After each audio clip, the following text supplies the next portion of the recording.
Proudly present Chicago Cubs baseball on Comcast Sportsnet, part of the NBC Sports Group.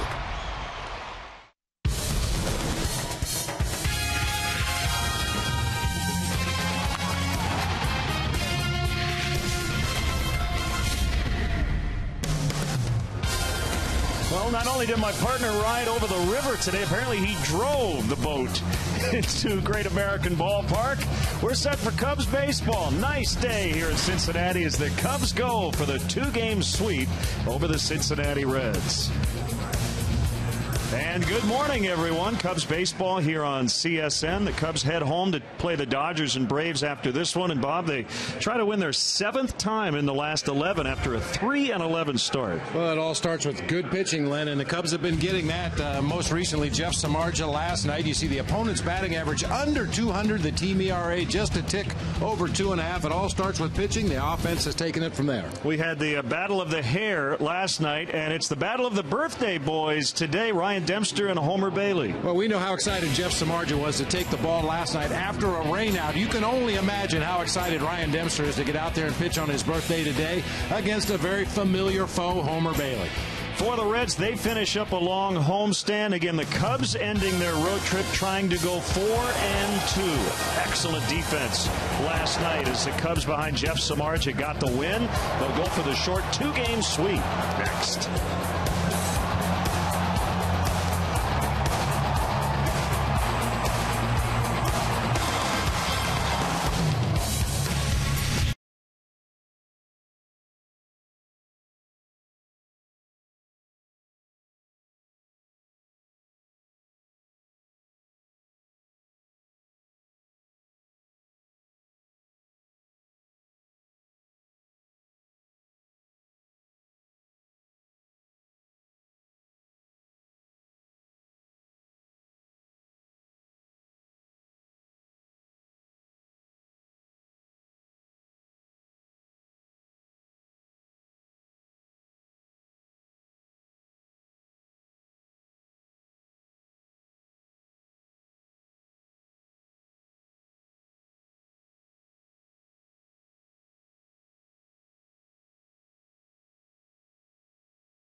Baseball on Comcast Sportsnet is brought to you in part by your Chicago area and Northwest Indiana Lexus dealer, who invites you to test drive a Lexus today. Xfinity, your home for the most live sports. Blue Cross and Blue Shield of Illinois, 75 years being right here in Illinois means no one's closer to your wellness. Experience wellness everywhere.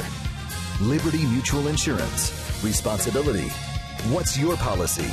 Toyota. Right now, you can get a lot for less at your local Toyota dealer. Official partner of the Chicago Cubs. The new wireless receiver from AT&T Uverse.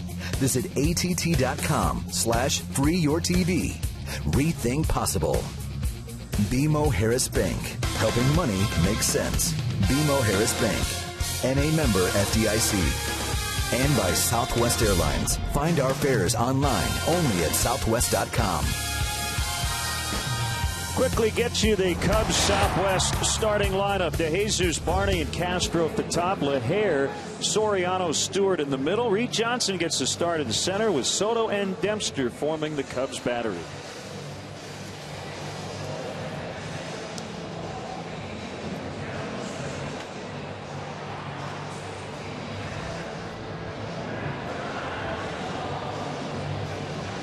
Mentioned in the open of the show, Len, the Cubs facing a very familiar foe in Homer Bailey, the right-hander from LaGrange, Texas. Fastball, slider, curveball, changeup. Relies mostly on the fastball and the slider. We've been the victim of some bad defense this year. 4 unearned runs have been scored when Bailey's been on the mound, including a couple back at Wrigley earlier this year. So the 26-year-old Homer Bailey is ready to work, and a fastball at 92 misses high, and we are underway. Bailey turned 26 today. Ryan Dempster turns 35. So somebody's going to get a nice birthday present. And the other guy won't. 2-0.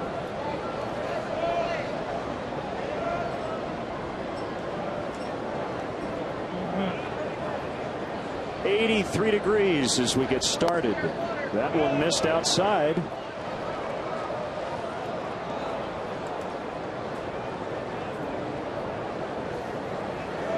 .83 degrees.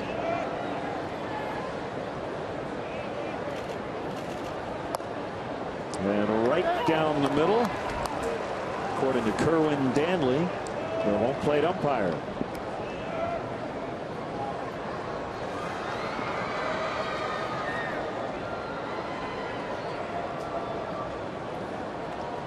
Here's a pitch. That one fouled back to the top of the screen. 3-2.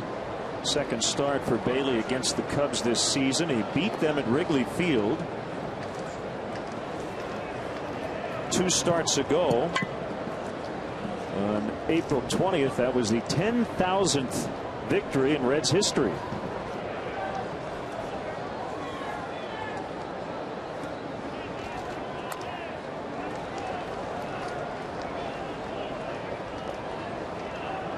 This kind of day, Lynn, every day you want to run up a high pitch count if you can on that opposing starting pitcher, but with the temperatures shooting up into the mid 80s, maybe up as high as the high 80s before the end of the ball game, the more you can make Homer Bailey work early in the ball game, better chances of getting him out of there. Lined right to Joey Votto, and that's out number 1. Bob will check on the rest of the Reds defense. A little different look for Dusty Baker's lineup today. He'll have Ryan Ludwig in left field. Chris Heisey moves over into center field. Jay Bruce once again in right. Willie Harris getting the start at third base. Wilson Valdez at shortstop. Brandon Phillips and Joey Votto make up the right side of the infield. Devin Mesoraco behind the plate, and Homer Bailey on the mound. Darwin Barney back in the lineup, coming off the Cubs bench the last 2 games with Blake DeWitt in the lineup.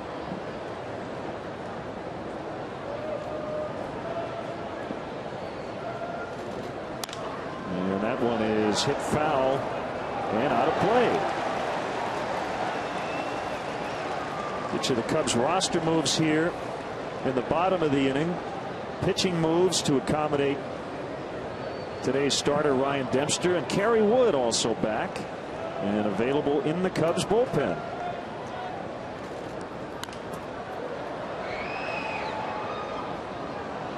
Mentioned Kerwin Danley behind the plate. The rest of the umpiring crew today: Doug Eddings, Paul Nauert, and the crew chief Dana DeMuth over at third.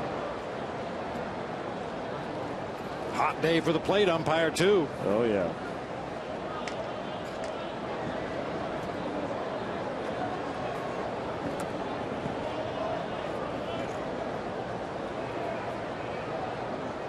Here comes a 1-2. There's a ground ball past Bailey, but it's gobbled up by Brandon Phillips. 2 down, and it'll bring up Starlin Castro.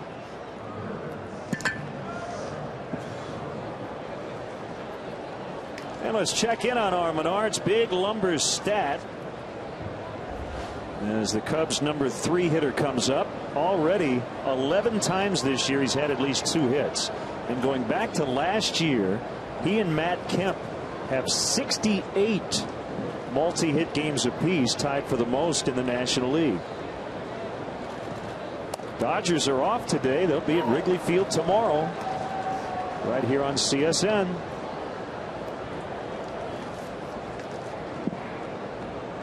But sometimes when you're playing good ball like the Dodgers have been, you don't want an off day. You want to keep playing, take advantage of the good rhythm that you're in as a team, and Certainly Matt Kemp, Andre Ethier, some of their star offensive players would probably like to get some at bats today, but they're going to have to enjoy an off day in Chicago instead.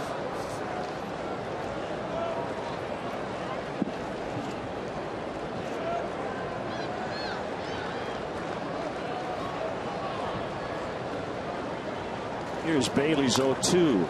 Fly ball hit well to center. Still back, and it's gone. A home run.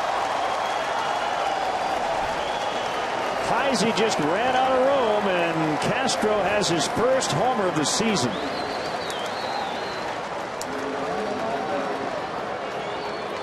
It's his third career homer in this ballpark. Warm weather, small ballpark, and a pitcher that's prone to giving up the long ball. It all combines for Starlin Castro's first home run of the 2012 season, just over that center field wall. The 14th career homer, and 4 of those have come against the Reds.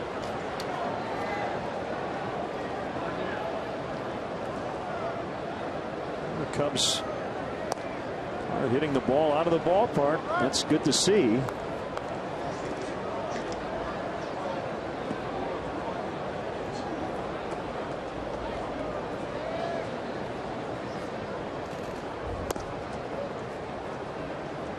They've now homered in 4 consecutive games. And Brian LaHair on the year has halved the Cubs' homers. Called strike on the outside corner. Well, the impressive thing about Brian LaHair's 6 home runs is 5 of them have either tied or given the Cubs the lead in a ball game. Talk about timely hits. He hit some timely home runs. Well, if it weren't for Matt Kemp, Brian LaHair would be leading the major leagues in that key category of OPS, on base plus slugging. Right now, 1253. He's still about 100 points lower than Matt Kemp. Tells you how good he's been.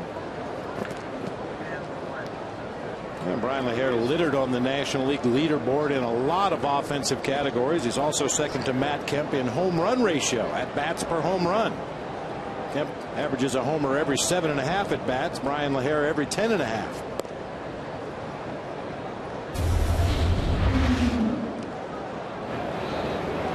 Take a look at our Xfinity high-speed action. Brian LaHair with a deep drive just to the right of straightaway center in the ball game last night.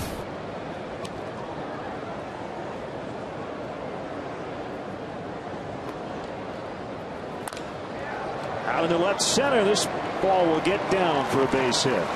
So he extends his hitting streak to 9 games, and he's reached safely in 21 in a row.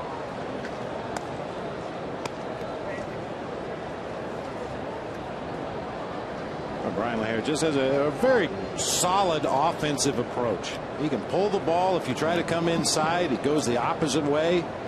Talked about Dale Swaim's comments about Brian LaHair going all the way back to spring training. He's one of those guys, the ball just seems to carry a little better off his bat.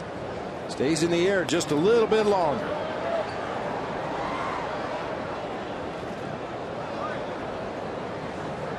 That opposite field approach is really going to serve him well, especially if he continues to hit home runs at the pace that he has in the early going this season. Teams are eventually going to start working him away, making him prove that he can do damage to the opposite field, and we know he can. Soriano has hit in 6 straight 9 hits during this streak. Still looking for that first home run. I think today's the day.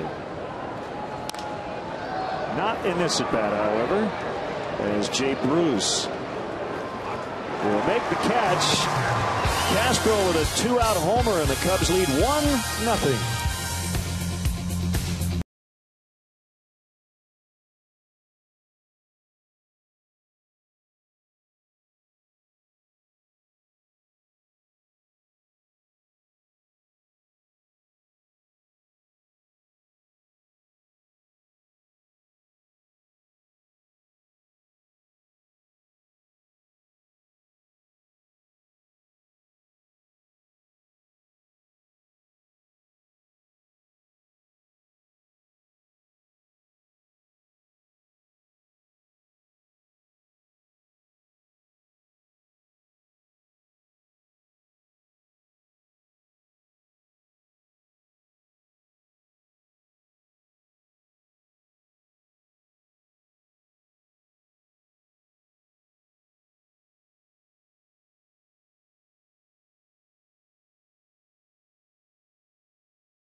Dempster, who hasn't gotten a lot of run support this season, but he's back off the DL and he'll face his former club. Let's check out Dusty Baker's Southwest starting lineup. Lots of changes. Heisey leading off and playing center. Willie Harris is in the game at third for Scott Rowland today. You've got Votto, Phillips, Bruce. Ryan Ludwig is in left. Mesoraco catches. Wilson Valdez in for Zach Cozart, and Homer Bailey, the pitcher, hits ninth. Take a look at the Cubs defensively here this afternoon at Great American Ballpark. We're going to have Alfonso Soriano in left field. Reed Johnson playing center field today. David DeJesus over in right. Ian Stewart and Starlin Castro on the left side of the infield. It'll be Darwin Barney and Brian LaHair on the right side. Giovanni Soto with a couple of knocks in the ball game last night will be behind the plate once again for right-hander Ryan Dempster. Happy birthday to you. Happy birthday to you. Happy birthday, dear Ryan. Happy birthday to you. That's your gift, Ryan. That's it. That's as good as it gets. And he's been great. I don't know if this game will play out the way his other starts have, as Reed Johnson retires Chris Heisey, but in his first three starts, including opening day when Dempster has left the game, the Cubs have been ahead 1-0, down 2-1, and tied 2-2. There has been very little margin for error.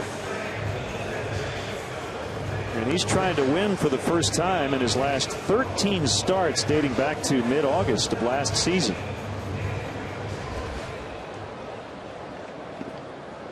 He was on the DL, missed 2 starts with a strained right quad. Randy Wells filled in for him. And Wells is headed back to AAA Iowa. We'll get the roster moves here in a second. 1-0 on Willie Harris playing third.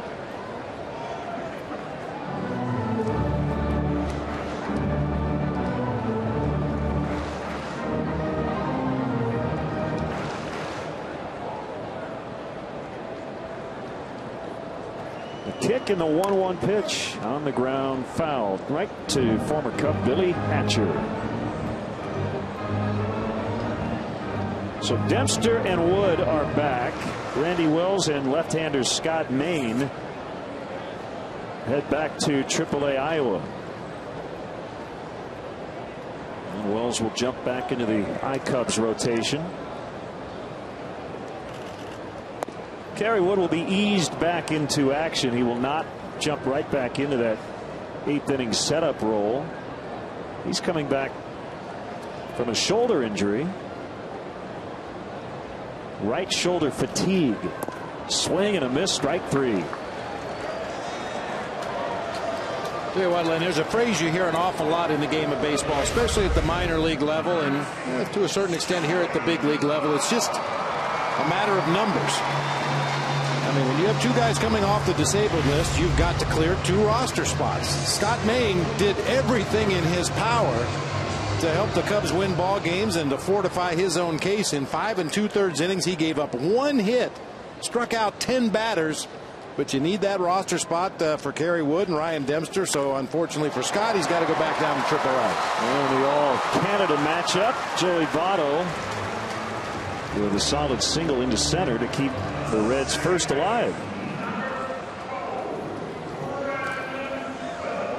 We'll bring up Brandon Phillips, who's been in the cleanup spot for a while. This is his 11th consecutive start batting cleanup.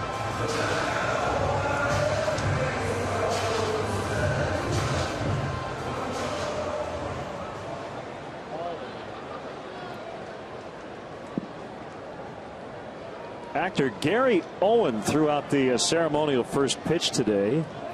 He's starring in the new movie Think Like a Man, and Brandon Phillips caught that first pitch. I don't know if he realized that he was going to be then carried off the field by Mr. Owen, but Owen picked up Phillips, put him over his shoulder, and carried him back to his own dugout. I'm guessing Dusty Baker and Walt Jocketty were holding their breath the whole time.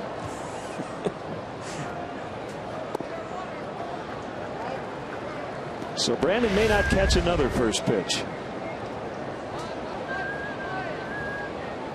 Well, maybe. It looked like it was somewhat planned. Don't drop him. That popping noise you heard was Brandon Phillips' Achilles. He'll be out till next spring. Fouled away. 2-1.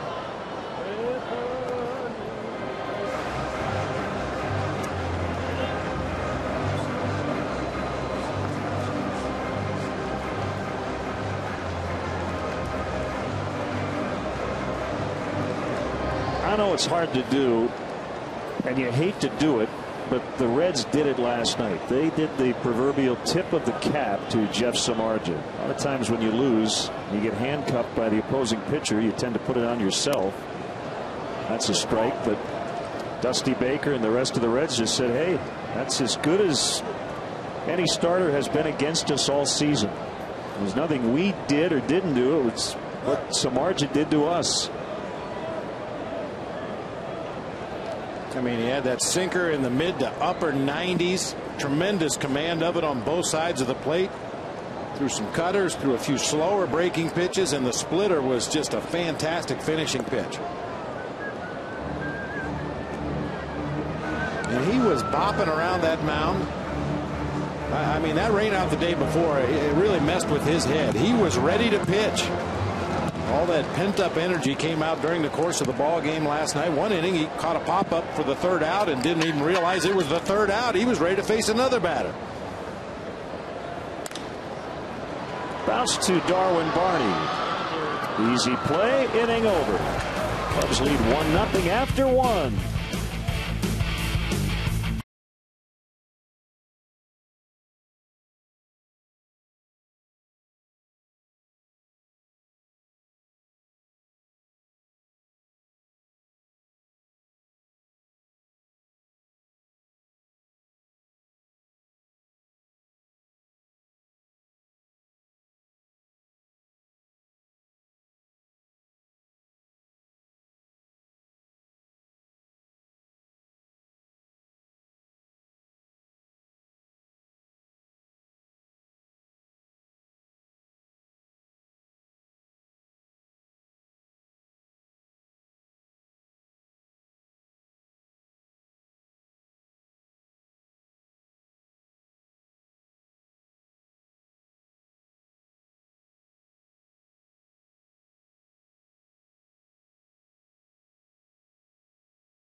Two-out homer to Starlin Castro in the first inning. Reds kept off the board by Ryan Dempster. Now Ian Stewart, who hit a home run last night, his second of the year. And he fouls away for a strike.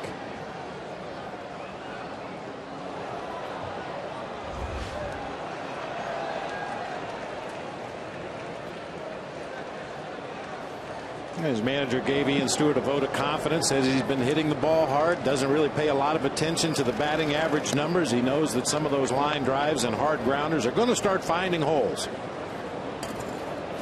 He also said we didn't trade for a guy to give him 25 games and then tell him, no, you're not the guy.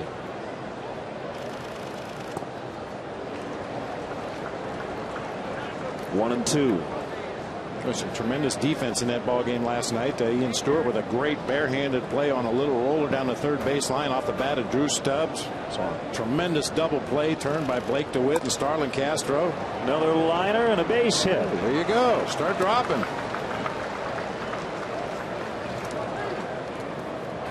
Want to see a Cubs game from the front row at Wrigley? Well, now you can. Visit Cubs.com and click on the CBOE front row seats auction to bid on tickets in the front row, behind home plate, and along the first base line.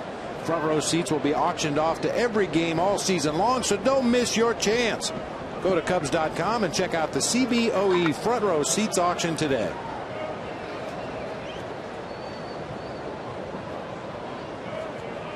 Reed Johnson gets a start at center. This is his 7th start and his 4th in center field.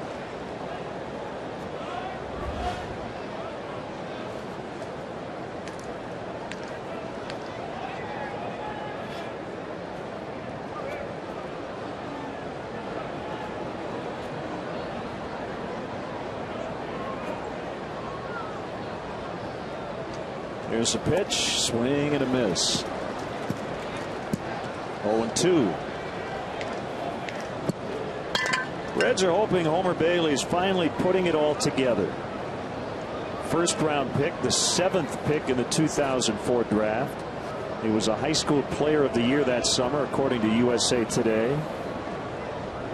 Was the Reds minor league player of the year in 06. And 3 straight years, 04, 05, and 06, he was their top prospect, according to Baseball America.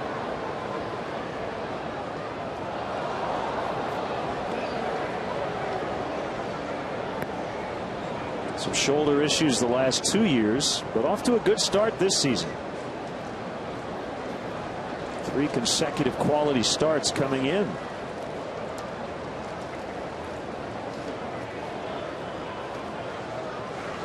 He's been pretty good against the Cubs at Wrigley Field, where he carries a 2.92 ERA, but for the most part the Cubs have had his number. Career ERA stands at 5.77 going into this start today. That would tell you they've been a lot better against him here. Off the end of the bad foul.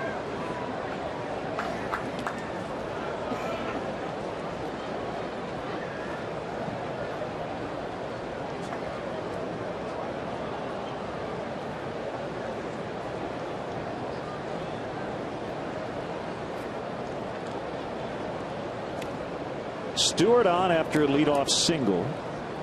And Reed Johnson trying to hang in there down 0-2. And he pops it up. Mesoraco called off by Joey Votto, and he makes a catch in fair territory for the first out. Well, that's music to a catcher's ears, isn't it? Right near home plate. I'm telling you. And Joey Votto caught that ball in exactly the spot Devin Mesoraco was standing in. We talk about it all the time. That catcher's mitt is not really designed for catching fly balls. Mesoraco is more than willing, ready, and able to make that catch, but he will gladly give way to Joey Votto, who has a little bit better angle. Tough sun here today, but Votto able to make the catch.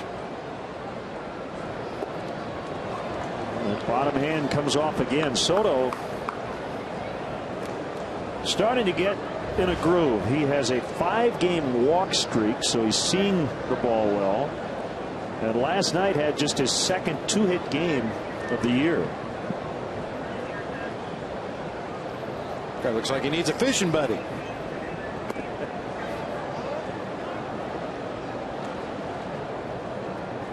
Gio last night picked up his second RBI of the year.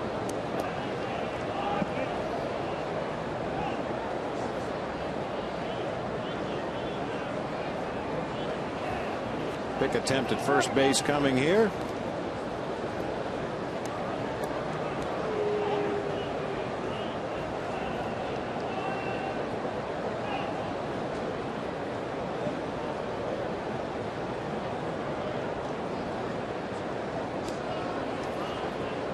I would anticipate a little more of a slower paced game today with the rookie Devin Mesoraco behind home plate.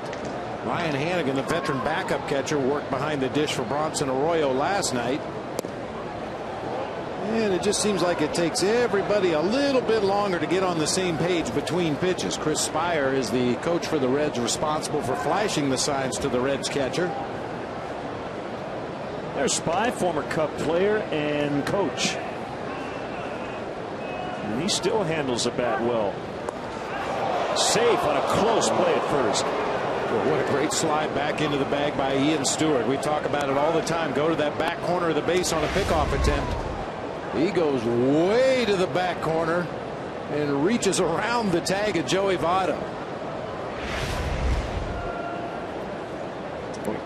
We were watching Chris Spire hit fungos the other night before the game, and he was hitting them right behind the small screen in shallow center field. Bounce to third. Harris, Phillips, Votto, and that's the inning. 5-4-3 around the horn. Double play. 1-0 Cubs early.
Extend his arm enough to make that throw across the diamond for the out. Now, you saw him grab the ball. It looked like he had all 4 fingers wrapped around the ball. Is he throwing it with 4 fingers, or is he making the quick exchange to the 2? He makes a quick exchange to the 2, and it's not always seamless. Occasionally you'll throw a changeup across the diamond, or a cutter, or a sinker, but because you can't get the threads where you want. Yeah, right? but on that play, Ian Stewart was able to make that quick adjustment, get the ball into his index, middle finger, and thumb in time to make the strong throw for the out at first.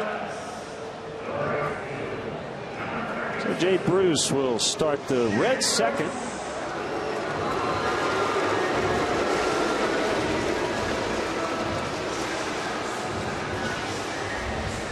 He snapped a 4-game home run streak last night.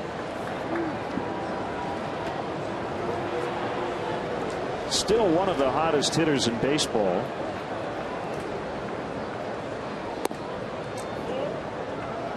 Nine for his last 17 with 8 RBIs.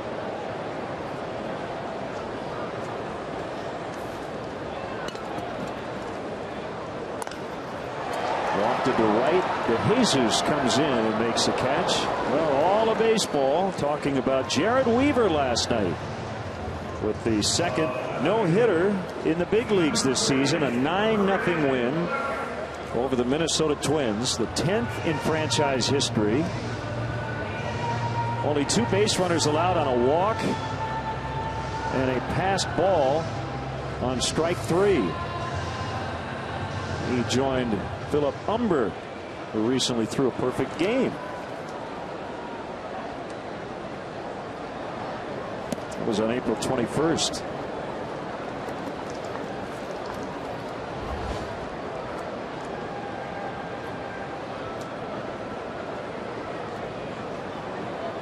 One strike on Ryan Ludwig. And the slider just missed the outside corner. Boy, Alexi Casilla hit a deep drive for out number 27. Torrey Hunter caught it on the warning track for the final out. I didn't see the final totals, but it appeared, just watching the highlights, a lot of fly ball outs. He was using that high four-seam fastball to great effect against the Twins last night. Everything he threw up there was filthy. Swing and a miss. 2-2 on the veteran Ludwig. 9 strikeouts and 1 walk for Weaver.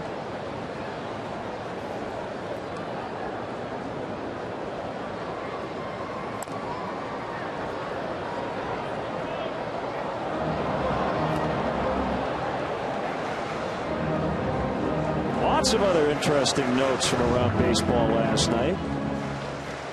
Ivan Nova's 15-game winning streak came to an end as the Yankees were shut out in Baltimore. Jake Arrieta went 8 innings. Swing and a miss. Strike 3. Second strikeout for Dempster. The Orioles kept the Yankees to 0, 1, or 2 runs in 3 straight games in New York for the first time since 1978. Wow. It's been a while. Stanhouse, Palmer, and Flanagan were the pitchers in that particular series in 1978.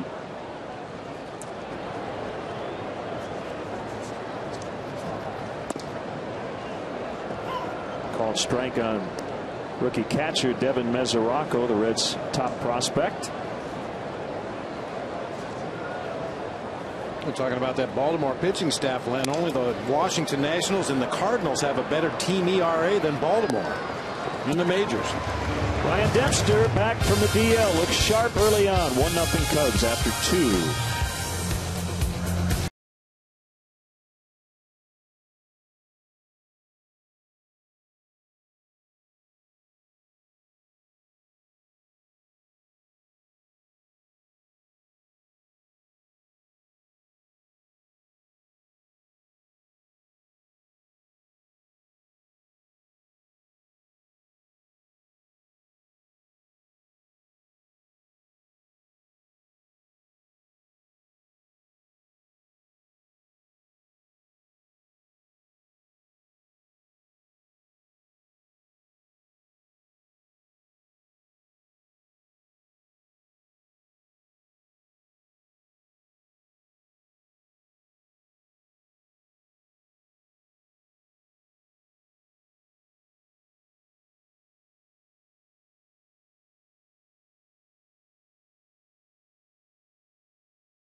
Trivia question before Barry Larkin, who was the last Red to be inducted into baseball's Hall of Fame.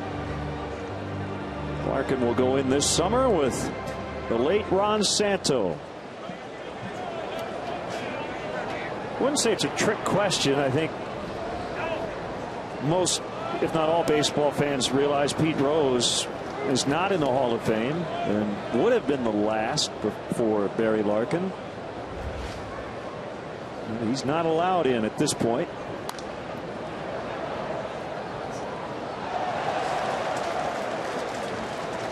Oh, 2 on Ryan Dempster.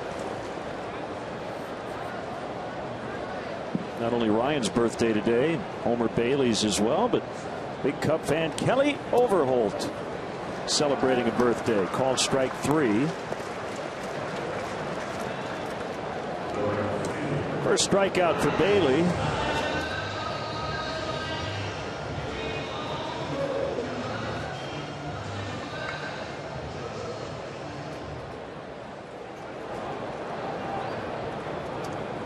Now DeJesus, who started the game with a line out to first.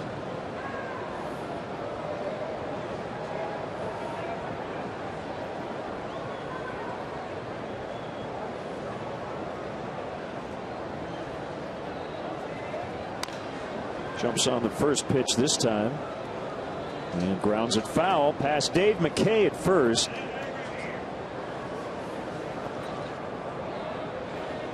Dave will be on Tony La Russa's National League All-Star staff in Kansas City. He's going to be wearing his Cubs uniform, not the Cardinals. But Tony, who of course has retired as a big league manager, base hit into center. Called Dave recently and said, I want you to be on my staff. It'll be the 4th time Dave has been on an All-Star staff.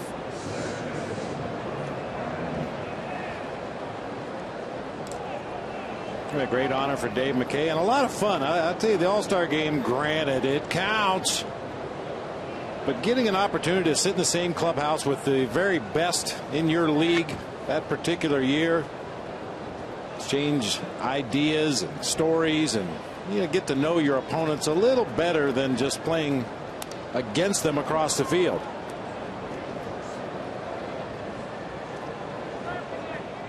I'm sure Kansas City is going to throw quite the bash for the All-Star game this summer. Yeah.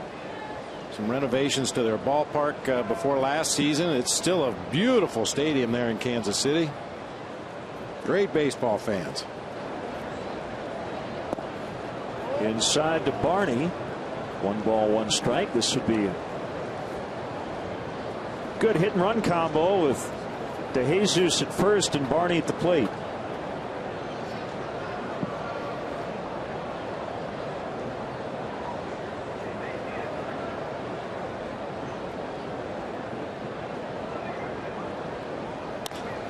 Off the end of the bat, flared out into center, and it's going to be caught by Heisey. DeJesus quickly back to first, 2 down. Well, you got your answer in terms of Jared Weaver. More than half his outs were fly ball outs last night. Yeah, we mentioned the 9 strikeouts. There were 5 ground ball outs and 14 fly balls.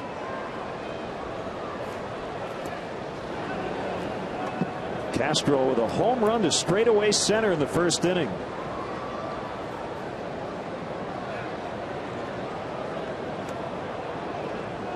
The Rays beat the Mariners last night 5-4 as James Shields became the first American League pitcher to get to 5 wins. Brandon McCarthy improved to 8-0 since 2009 against the American League East. 4-2 the A's over the Red Sox.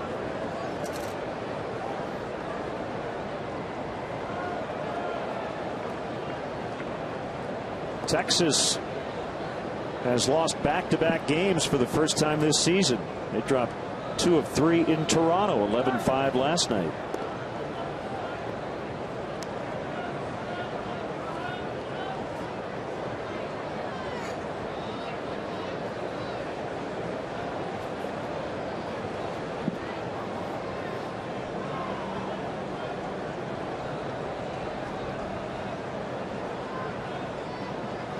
Here's the pitch.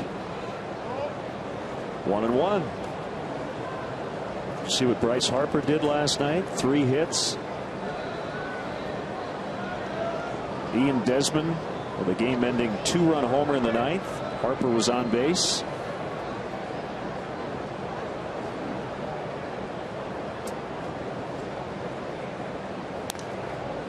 He fell down, Harper did, in the 6th inning.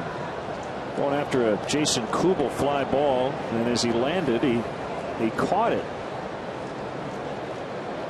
with his right hand. How about a barehanded catch in center field? That's pretty good. I'm telling you, I mentioned it the other day, and I will go on record again. If that young man stays healthy, he's going to be the Mickey Mantle of his generation. There is nothing he can't do at a high level. 1-2 with a runner going is popped up, foul ground. And Joey Votto makes a catch to end the inning.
Back to our MLB news and notes. The top and bottom note, if you combine them, it's the first time in Major League history two guys in their 40s on the same day hit game-ending home runs. Chipper Jones and Jason Giambi. Well, Chipper just missed a home run earlier in his at-bat, pulled one foul down the right field line, just hooked to the wrong side of the foul pole if you're a Braves fan, and then way back to end it. Ryan Dempster against Wilson Valdez. The shortstop, ball one. Bailey on deck, the pitcher, and then Chris Heisey.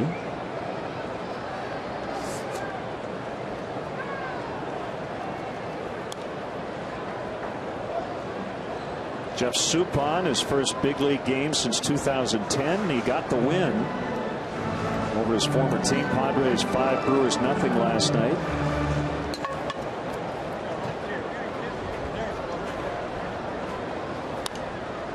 Boy, the other one, Bob. Carlos Zambrano has made 5 starts with his new team, the Miami Marlins. He has a 2.53 ERA, and he's 0-2. They have handed the ball to Heath Bell, I think now 3 times in Zambrano's starts. And all 3 times Bell has blown it. Now, the Marlins did win last night on a Giancarlo Stanton 10th inning home run. But Bell could not hold a 2-0 lead in the 9th. Ozzie Guillen said, I think yesterday, that he was going to stick with Heath Bell as his closer, but it might be getting to the point where he has to make a move.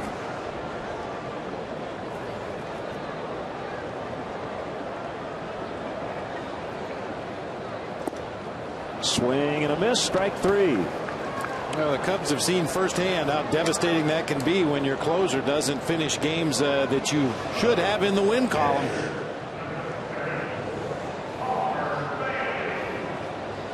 Don't miss the action as the Cubs host the Braves next Wednesday, May 9th at Wrigley Field. Game time is 1:20, but be sure to arrive early. The first 10,000 fans get an exclusive limited edition Ryan Dempster bobblehead doll, compliments of Pepsi. For more info and to purchase tickets, visit Cubs.com. Be a big day for Ryan that night. The Dempster Family Foundation will host its annual casino night at the Palmer House Hilton, Chicago. Hope you can make it out.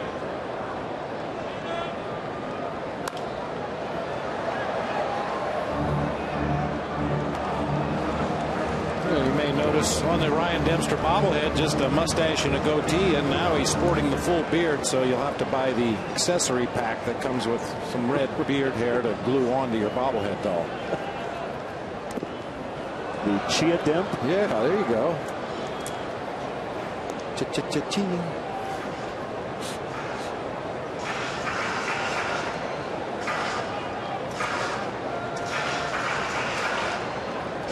Just back to Heath Bell for a second. If you look at just the baseball move, you probably do give him a little time off from that closer role. Try to get him righted as Bailey bounces to Castro. Starlin has a little extra time with the pitcher running. But Bob, they handed Bell a 3-year, $27 million contract. So then you start to get into the finances, and a month into his tenure as a Marlin, do you make that move? I guess if you do make it, you say it's temporary. Yeah. And I think it's the right thing to do because of what you said, Len. They've invested a lot of money in Heath Bell to be their closer, and they're going to need him to be a productive member of that bullpen. And if that means sliding him back into a 6th or 7th or 8th inning role for a little while until he rights the ship, then that's what you're going to have to do. Because at some point, a closer's struggles infect the entire ball club. There's no question about it that if you blow enough saves for your team, they're going to start to look over their shoulder who's warming up in the 9th. Oh, no, here we go again. I mean, it happens. It happens to the best ball clubs when their closer struggles. So we'll certainly keep an eye on that situation. 1-1 on Heisey in the leadoff spot today.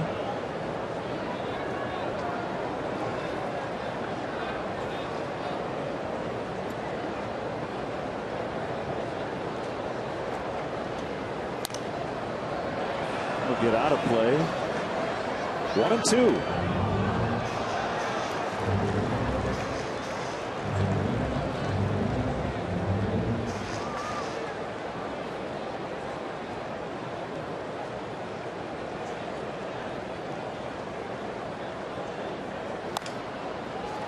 Popped up, shallow center.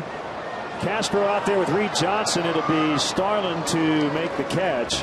And Dempster cruising along through 3 today with a 1-0 lead.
It's a whole new era at Wrigley Field. Be part of it with Vine Line, the official magazine of the Chicago Cubs. Vine Line gives you insider access to all your favorite Cubs from the past, present, and future. Subscriptions start at just $29.95. For more information and to order, visit Cubs.com/VineLine.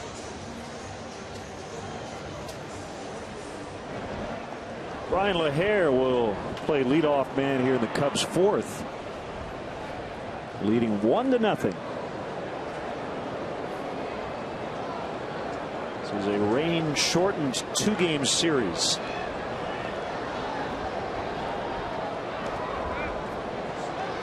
Reds need a win to have it be a winning homestand. They're 4-3. The Cubs are 3-2 on this road trip.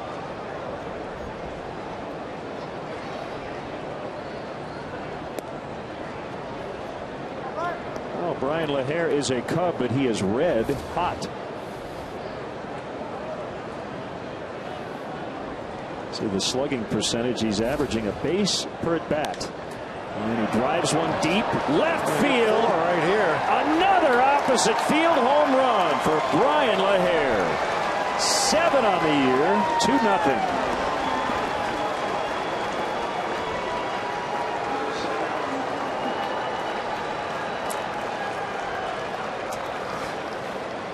Tell you, this guy's Adrian Gonzalez with the opposite field power. You gotta love it, Len. You know, we talk about a pitcher who throws easy gas. Brian LaHair has easy power. You never really see him overextend to try to drive the ball out of the ballpark. Gets a lot of backspin when he makes good contact, whether it's to his pole field or in this case to the opposite field. Starting to feel like last night. Get a couple of solo shots. Starting pitcher shutting him down. Soriano with a rainbow to center. Heisey one-hands it. Out number 1.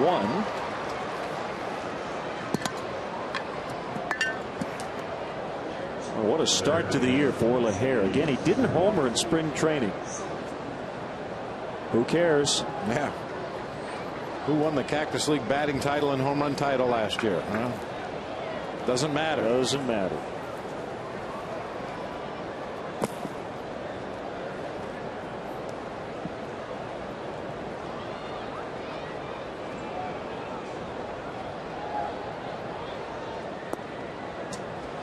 Curveball strike to Stewart.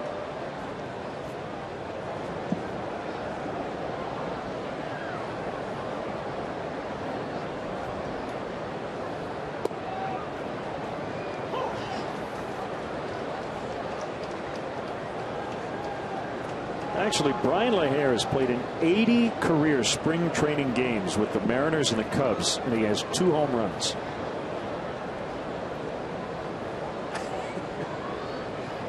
See you April 1st. Just hope everybody remembers that next year.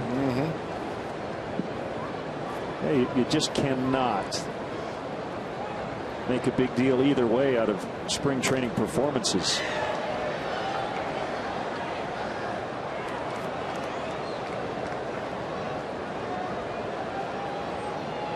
Just because of the very nature of spring training, regulars don't usually play 9 innings until the final week or so of spring training. Occasionally you're facing a big league pitcher. Occasionally you're facing a guy that's going to start the season in A ball. Foul tip, strike 3.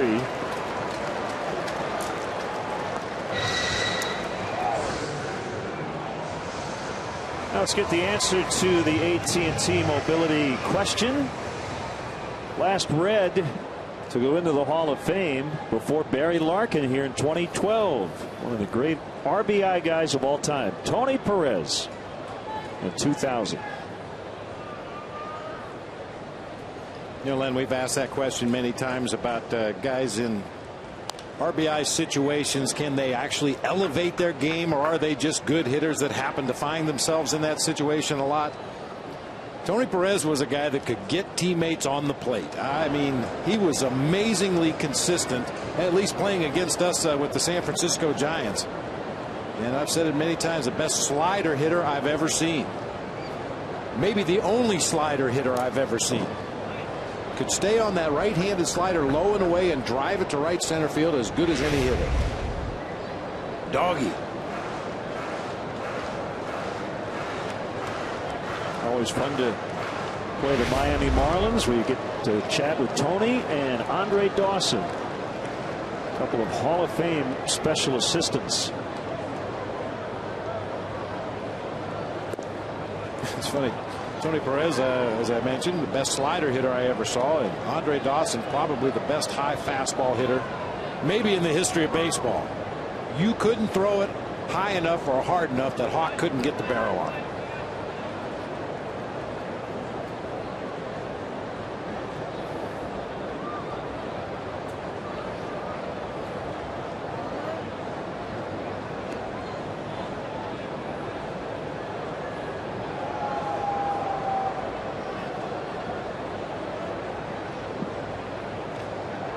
Perez started and ended his career as a Red, 16 years in all.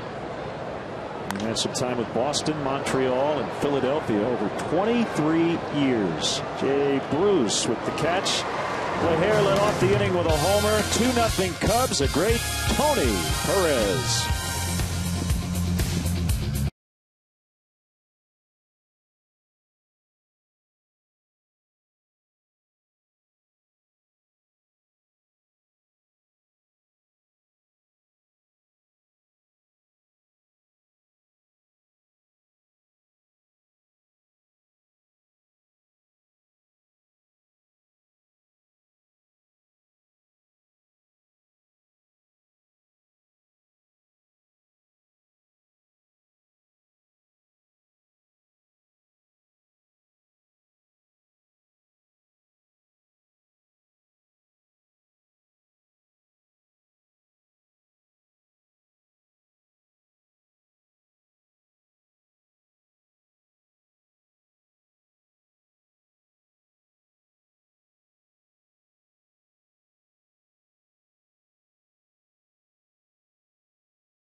Tomorrow, NBA playoff action heats up as the Bulls and Sixers series bounces over to Philly. Series tied at 1-1. Coverage starts at 6:30 with McDonald's Bulls pregame live.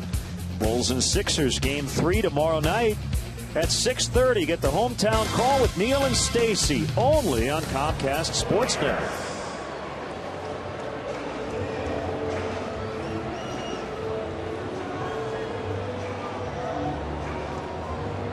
Ryan Dempster just off the DL and working now with a 2-0 lead.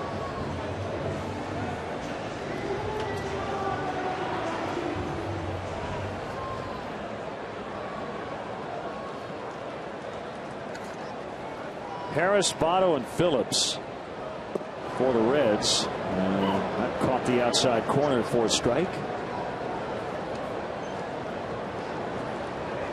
Willie Harris making his 6th start. This is his first this season at third base. The others were at second.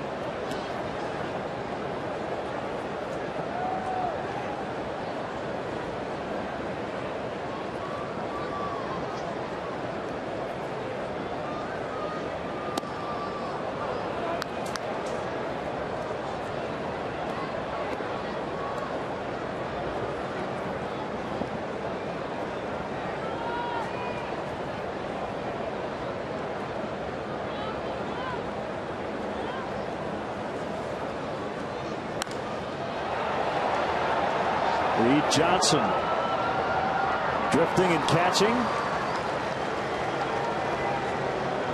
The best season ticket option in the city continues to be the PNC Club of Chicago.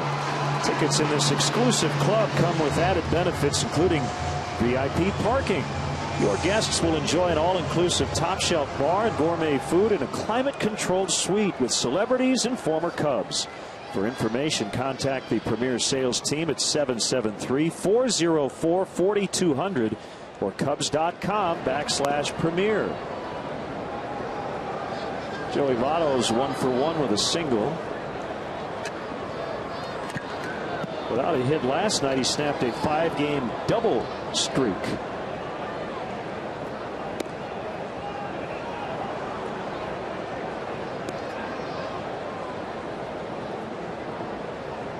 Let's see what Joey's doing with that front foot today.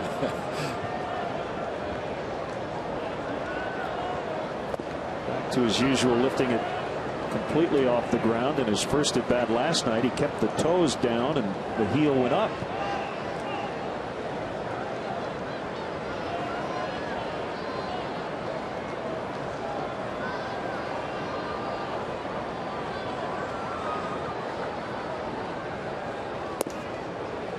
And Joey Votto takes full advantage of the depth of that left-handed batter's box. Like a lot of major league hitters, he really plays with that back edge. According to the rule book, if any part of your foot is in contact with any part of the line, you're considered to be in the batter's box.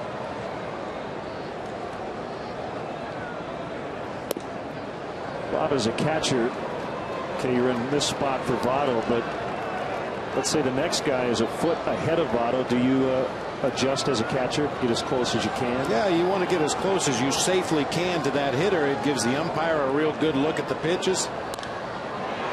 That'll be a fair ball.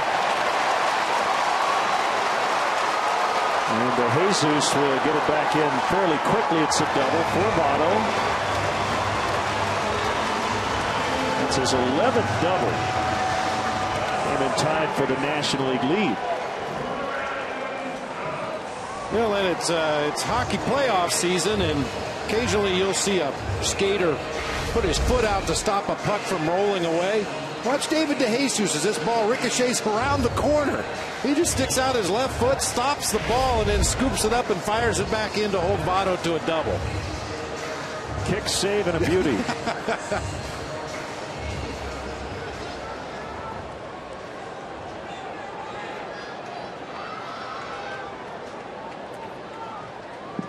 That's creative defense right there.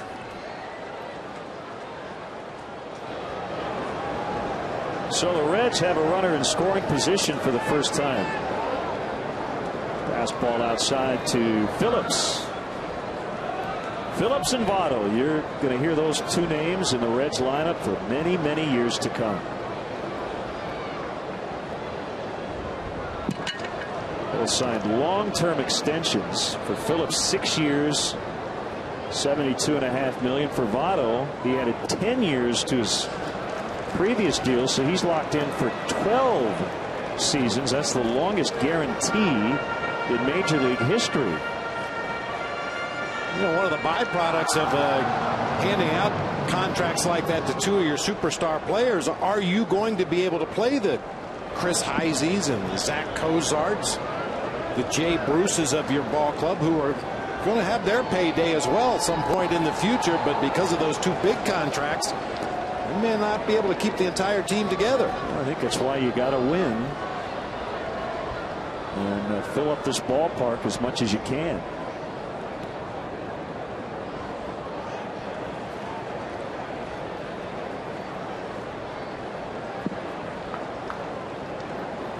Now, that's the other thing about the Miami Marlins situation.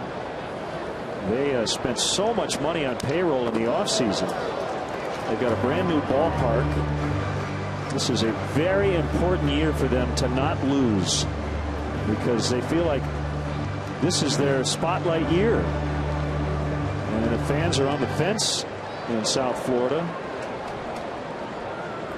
Best chance for them to come out is to win consistently. And right now they're not.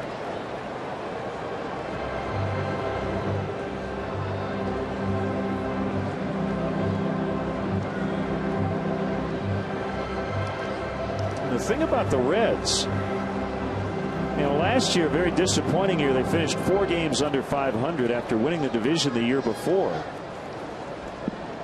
they've had 10 losing seasons out of their last 11. So really 2010 was the exception to the rule. Even though a lot of people were picking this team to win this year. Full count, 3-2. And there's pressure on Dusty. He's in the final year of his contract.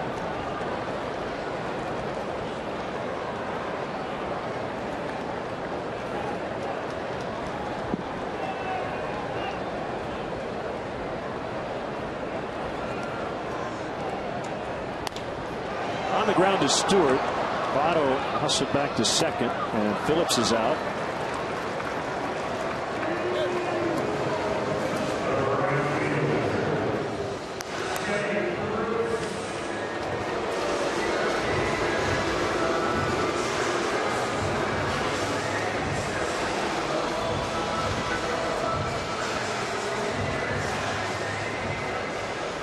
Well, we'll see how Giovanni Soto and Ryan Dempster go after the left-handed hitting Jay Bruce right here with a base open and 2 outs in the inning, and the right-handed hitting Ryan Ludwig in the on-deck circle. Now, Ryan Ludwig's got pretty decent career numbers against Ryan Dempster. I'd still have to believe you're going to pitch Bruce very carefully right here.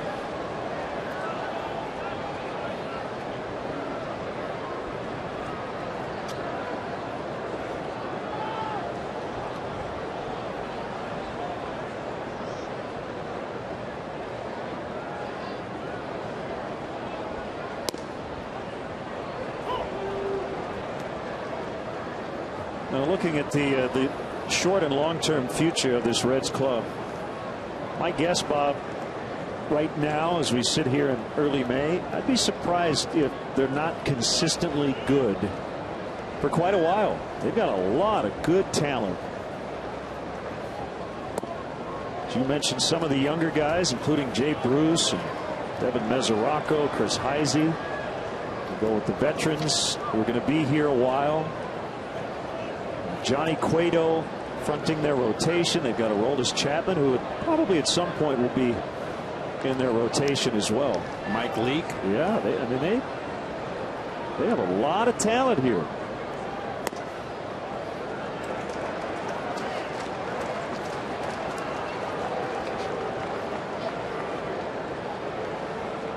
Three and one the count.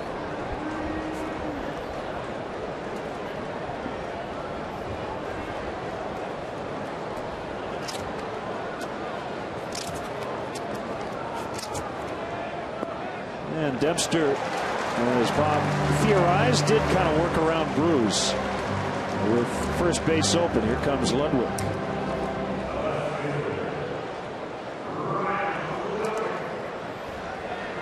The third annual Wrigley Field Fantasy Camp is back and offers a great Father's Day experience. On June 17th, you and a guest will watch the Cubs take on the Boston Red Sox from a luxury suite. Then on June 18th, spend the afternoon playing with Cubs legends and celebrities and lead your team to the championship game under the lights. Sign up today at Cubs.com/fantasy camp or call 773-388-8270.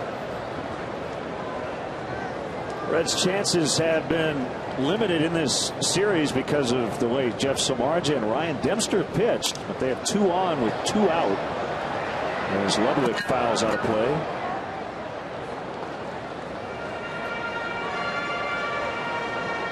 I mentioned the numbers for Ludwig before his strikeout back in the second inning against Ryan Dempster. He had been a .400 hitter, 12 for 30 in his career with 3 doubles and a homer.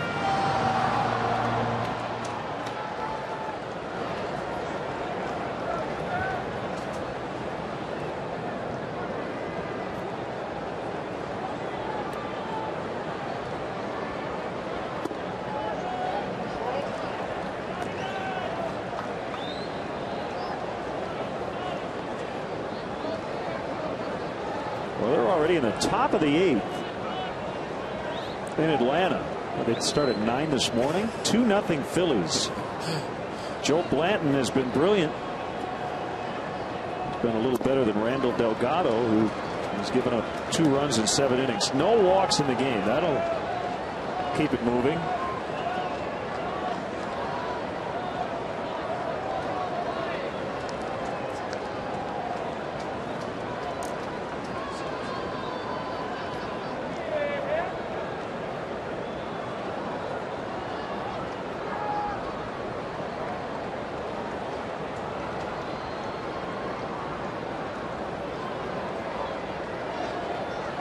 Long look by Dempster, gets the sign from Soto. The kick and the pitch. That will go foul.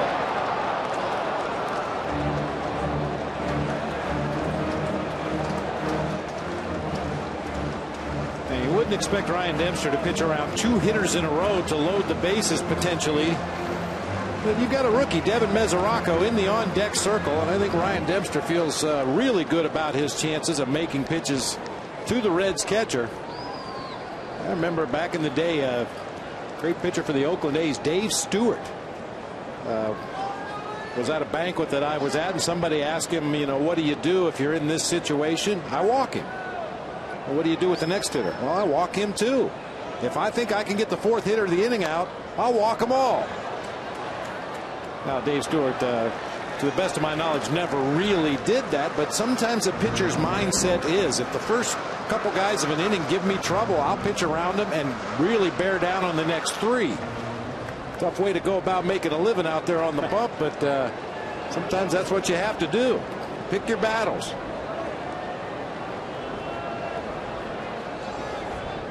Two and 2 on Ludwig. Swing and a miss. He got him. So they stranded pairs. 2-0 Cubs after 4.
$20,000 fans a chance to win free food. If the Cubs get a base hit in the 5th inning, fans with a base hit for burritos game card win a free entree. I'm all for it. Those are 2 of my favorite 4-letter words to start with F. Free food. I'm not going to ask you what your other favorite ones are. Homer Bailey has given up 2 solo home runs, trailing Ryan Dempster as we begin the 5th.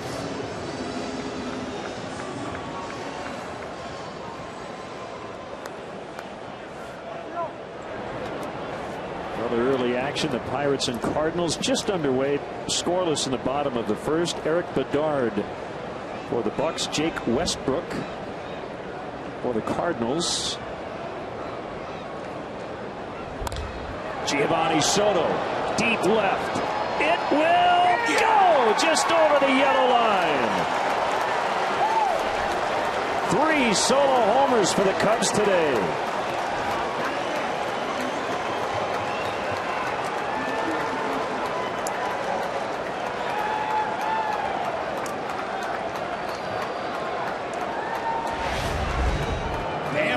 Ambush. Jump on that first fastball. Gio gets a 91-mile-an-hour pitch on the inside part of the plate. Nice quick swing. Just does tuck it over that yellow stripe for a home run.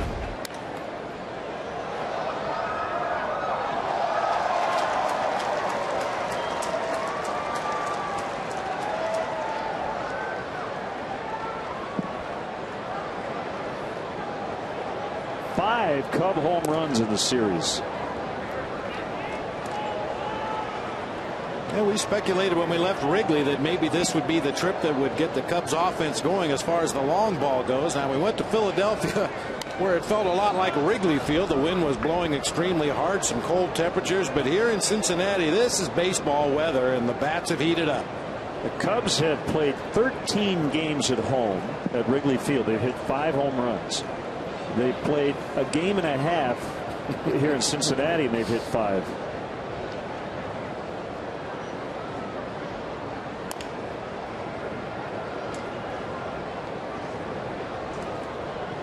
We still have 5 more innings of at bats here.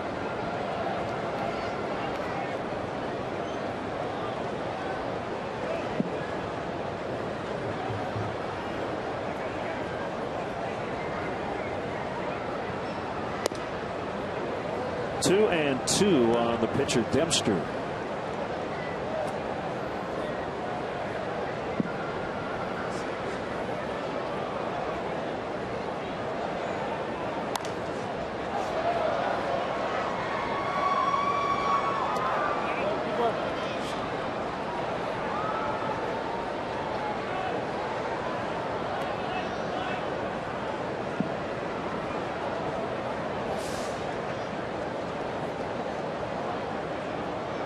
There's a wind and the 2-2, and Dempster strikes out.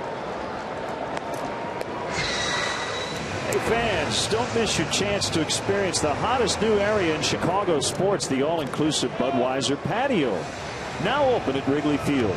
For more information and to purchase tickets for the 2012 Cubs season, call 773-404-4200 or visit Cubs.com/premier.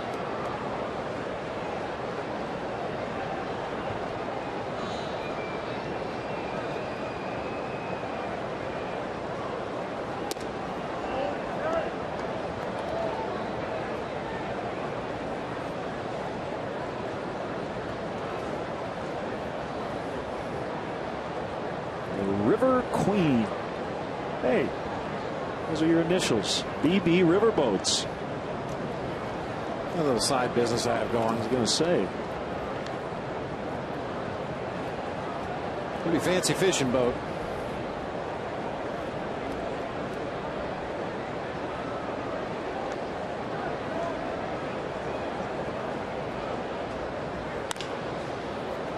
Bouncer to Phillips for out number 2. You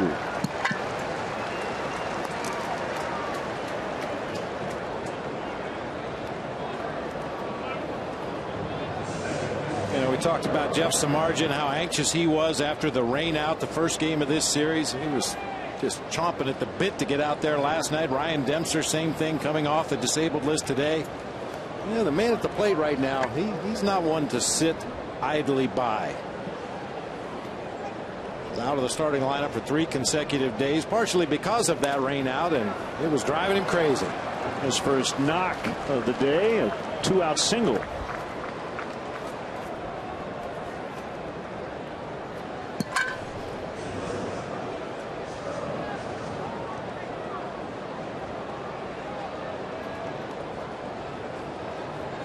And then I like that trait. You know, it's sure. I've been on teams and I've seen some Cubs teams where they had some players that didn't mind a rain out. They didn't mind taking a day or 2 or 3 or 5 off. It just seems like everybody down in that third base dugout wants to play every day. Now, obviously, that's the challenge for Dale Swaim, trying to mix and match and get guys in there against pitchers they've had success against and make sure everybody gets their at bats to stay sharp. But you'd much rather have a team full of guys that want to be in there every day than a couple of guys you have to beg them to play.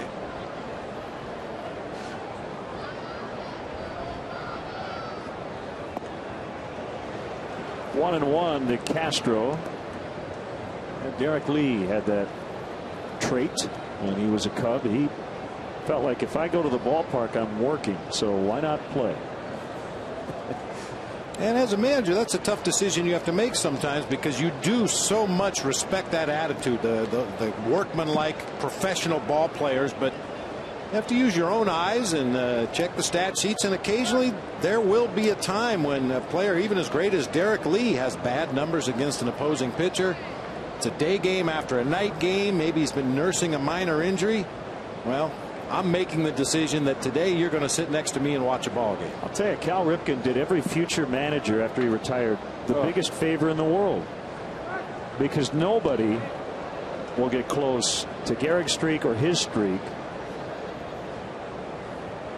And there's just no pressure on a manager to keep some sort of games played streak alive.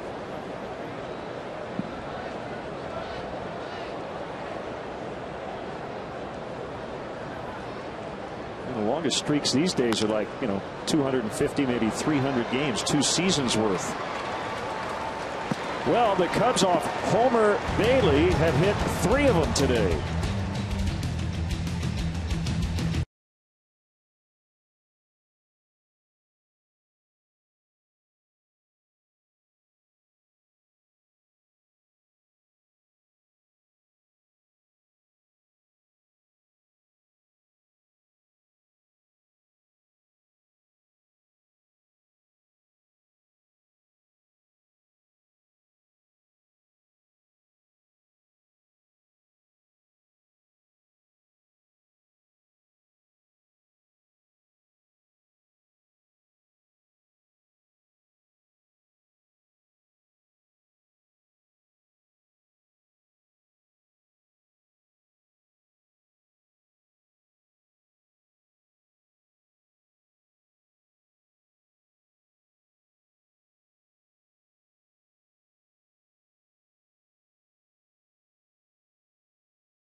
In the last of the 5th against Ryan Dempster, who has the biggest lead he's had and the most run support he's had all year. This is his 4th start. He had 4 runs in support combined in his first 3 outings.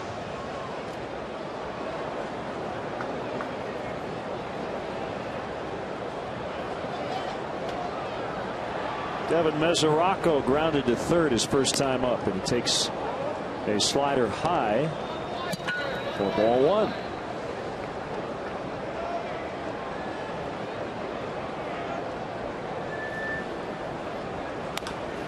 Another ground ball to 3rd, and Ian Stewart will get him again.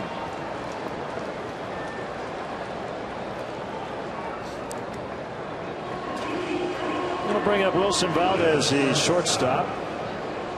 We mentioned Dave McKay will be on Tony La Russa's All-Star staff.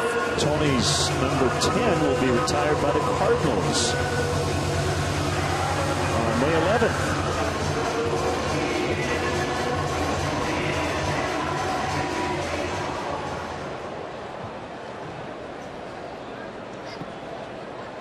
Well, the tributes to Tony La Russa after the Cardinals World Championship season last year and subsequent retirement after the year was over. It has to feel really good, because it wasn't always easy in St. Louis for Tony La Russa. He took a lot of heat very early on in his career. The Ozzie Smith controversy, when Tony La Russa wanted to play Royce Clayton at short. Ozzie was at the tail end of his career and obviously a huge fan favorite in St. Louis. Tony, there were quite a few speed bumps in the way leading up to the retirement of his number this summer. Valdez lines out to Johnson. Well, just the way they won it. Squeaking past Atlanta to get the wild card. And then that amazing World Series.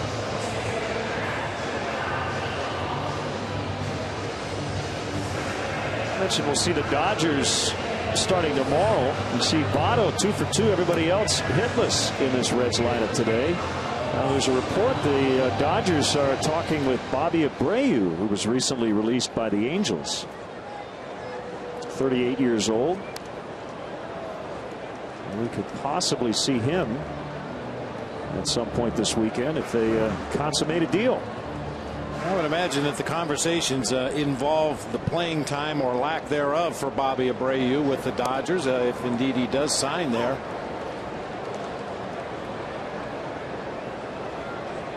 It's a tough concession to make as a player that maybe I'm no longer an everyday guy, but I can still be a productive member of a good team.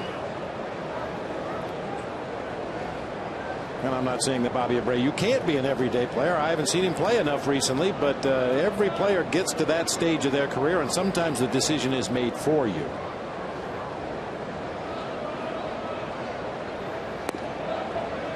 Called strike 3. So Dempster has given up 2 hits through 5 and has a 3-0 advantage.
Gets the nod as the Cubs open up a 3-game series against Matt Kemp and the Dodgers at Wrigley Field. Coverage starts at 12:30 with Subaru Cubs pregame live. Cubs and Dodgers tomorrow at 12:30 on Comcast Sportsnet, fans' best friend.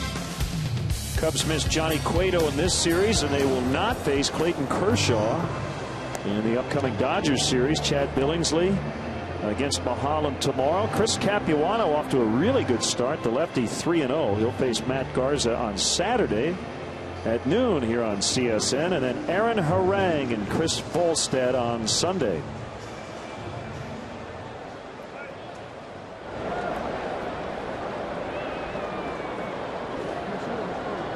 Brian LaHair's batting average up to an even 400.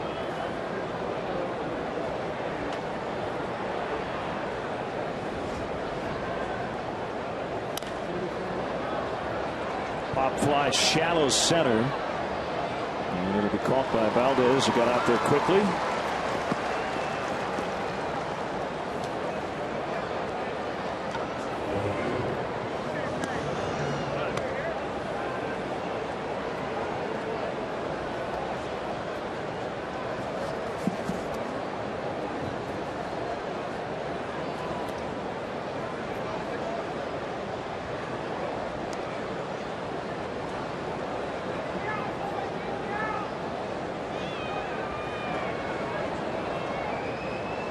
Soriano's still without a homer, as we mentioned. He has knocked in 11.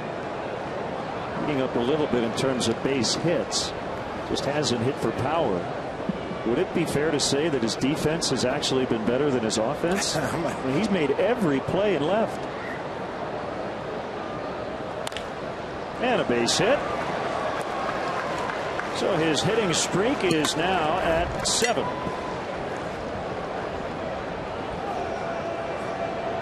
He's not going to win any foot races with too many guys these days, but every ball he's gotten to, he has made the play. He made it rather comfortably. You know, the hop has been eliminated. He always was a very hard worker pregame, but there's a reason for the things that he does now before the ball game starts. It's not just eyewash, taking your fly balls and lob it back into the coach hitting fungos. There's a lot of things that he's worked on, and it's made him a much better defensive player. He and Dave McKay have really hit it off.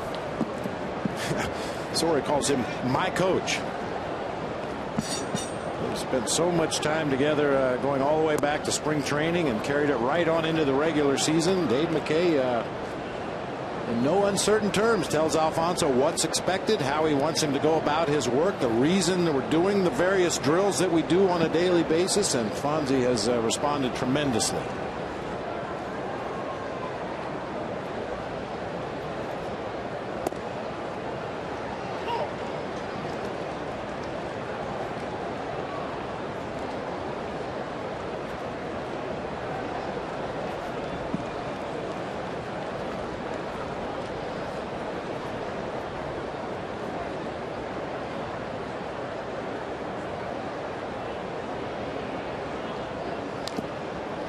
The other thing about Soriano is signing that long-term contract was kind of set up to be criticized just by the amount of money he was going to make as a Cub. A huge part of the 07 and 08 division championship teams. But there's no drama with him. And it always seems like there's drama on the north side of Chicago. There has been very little this year overall, but say a lot of things about Alfonso, but he has never been a distraction. His teammates love him. It's got to count for something. And he likes being a Cub. How many times has he been booed at Wrigley Field and he just doesn't let it bother him?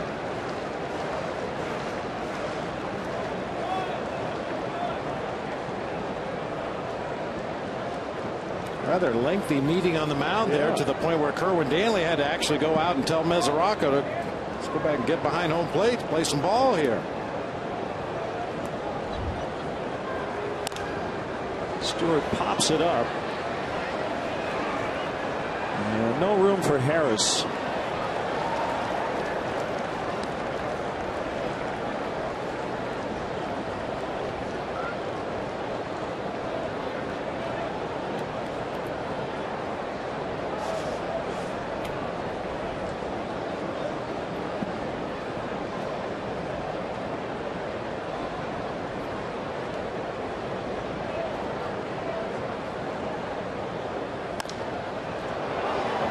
Deep to left, back to the track, off the wall. Ludwig couldn't get it as he slipped a little bit on the warning track. It's a double for Stewart. Soriano now at third. Cubs in business.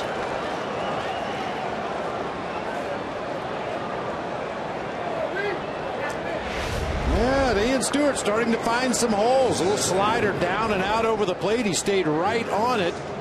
A pretty good left fielder there, and Ryan Ludwig got turned around a couple of different directions. Normally the wind tunnel here at Great American Ballpark is to right center and right field, but we've seen a couple lefties go to the opposite field today and get tremendous carry. Brian Price, Reds pitching coach, out to the mound. This is a big spot for Bailey and the Reds. They're already down 3, and the Cubs threatening to get more. Jose Arredondo is up in the bullpen.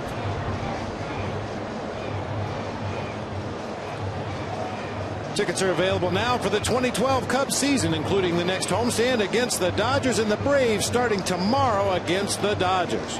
To purchase tickets, visit Cubs.com, call 1-800-THE-CUBS, or visit the Wrigley Field box office. Well, when the Vin Scully Dodgers come in, it's the Dodgers. I doubt we'll see Vin. He doesn't take too many road trips these days. And I saw the story of the news conference yesterday with the new ownership group. And Vin was very adamant, saying this is the last ownership transfer news conference he will ever be a part of. So hoping the Dodger owners hang around for a while.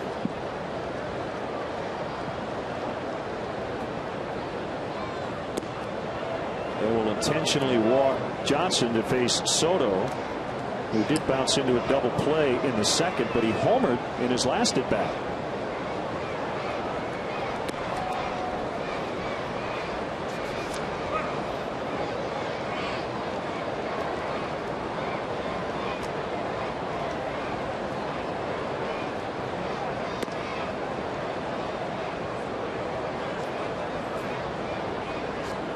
Yeah, this would seem to be the percentage move here. Load the bases. Look for that double play ground ball off the bat of Giovanni Soto. I mean, even if Gio would happen to strike out or pop up, make an out by himself, you got the pitcher Ryan Dempster in the on deck circle, and the way he's twirling today, there's no chance he's going to be pinch hit for in this situation.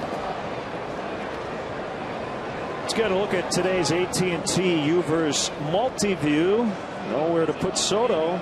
Soriano singled, Stewart doubled, Johnson intentionally passed. First walk issued by Homer Bailey.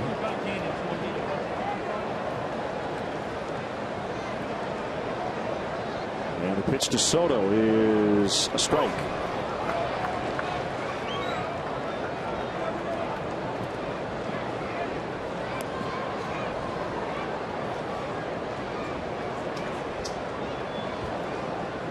Cubs out hitting the Reds 9-2.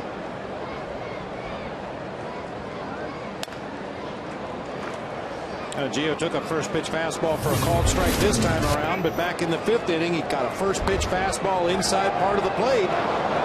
Drove it into the seats in left field.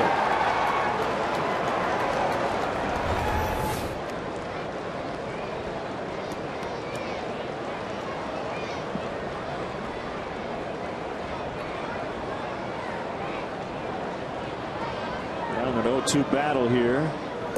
Outside, right where Mesoraco wanted it. 1-2.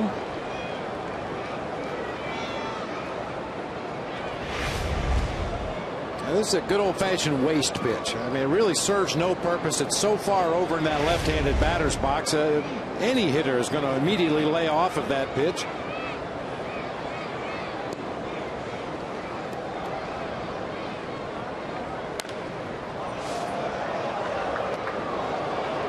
Good point. Guys in the truck said Vlad Guerrero may have swung at that pitch, and he might have hit it. That's right in his hot zone.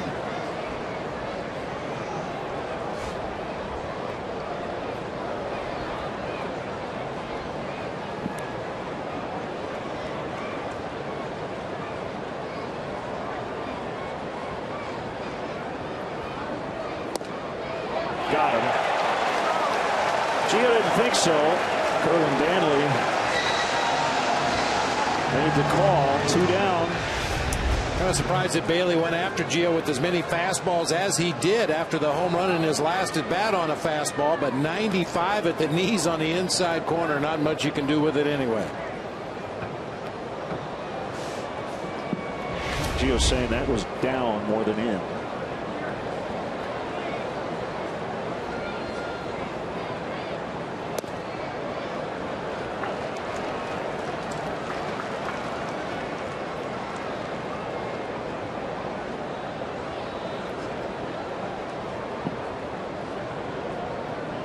That game in Atlanta is over.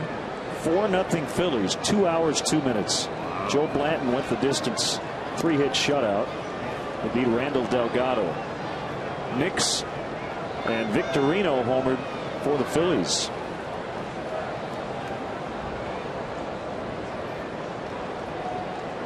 A break for Ryan Dempster. That was a good pitch right on the outside corner that Young catcher Devin Mesoraco pushed it out of the strike zone and didn't get the call from Kerwin Danley, and immediately tapped his chest, letting his own pitcher know that that was my fault. Soft liner right back to Bailey. Cubs waste a chance. They do, however, still lead 3-0 as we go to the bottom of the 6th.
Time now for our Home Depot doing more on defense. What a double play turn. Started by Blake DeWitt, and then a great throw by Starlin Castro. This was last night in the bottom of the 5th.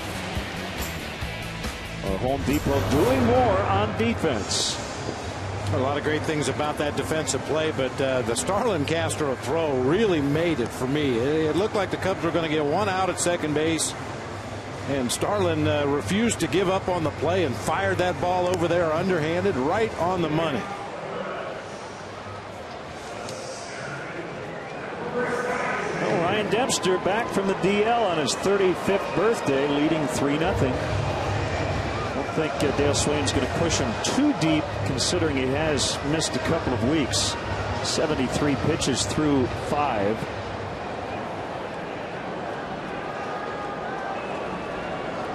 Top of the order now for Cincy, starting with Heisey, who's 0 for 2. And he pulls that ball to left, and it's caught by Soriano.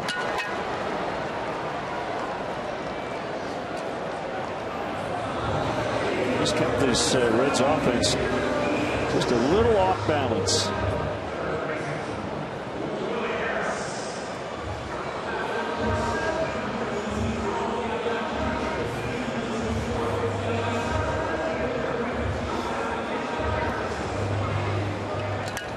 They have 2 hits, both belonging to Joey Votto.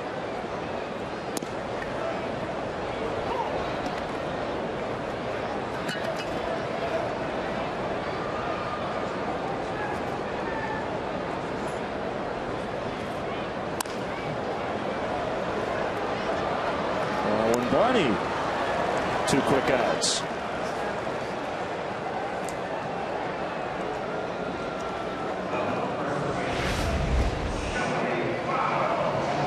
Darwin almost played that into a real tough chance that time. Backed up and caught an in-between hop, but was able to stay with it. Throw on in time to get Willie Harris.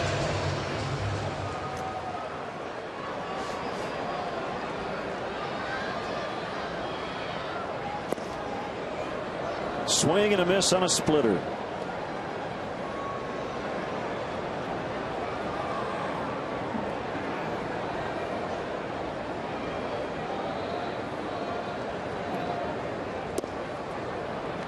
Another one, that one inside, 1-1.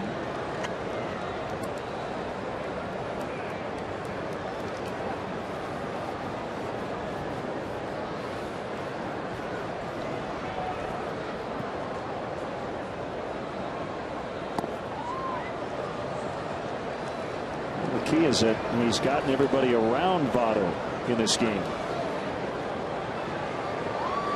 I guess he's got a non-Canadian no-hitter right now.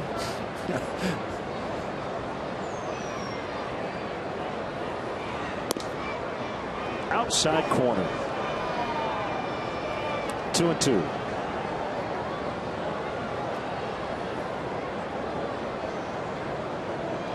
That dog will hunt.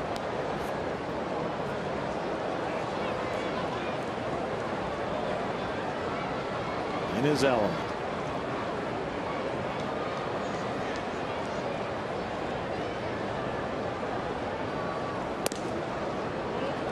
Votto really sold that pitch. Moved his hands as if it were off the inside corner. 3-2.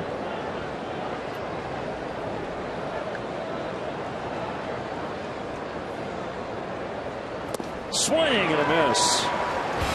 Dempster threw 6 with a 3-0 lead.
Last night and a 3-0 lead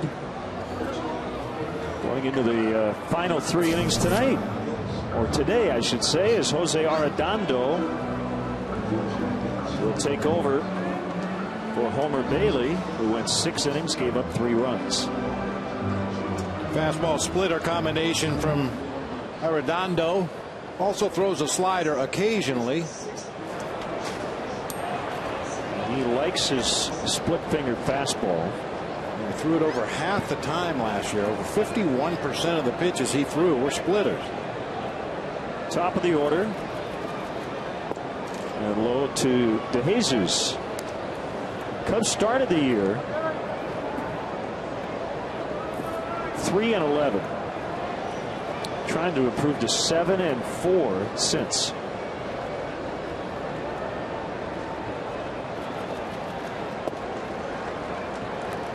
There's that splitter low and outside. 2-0.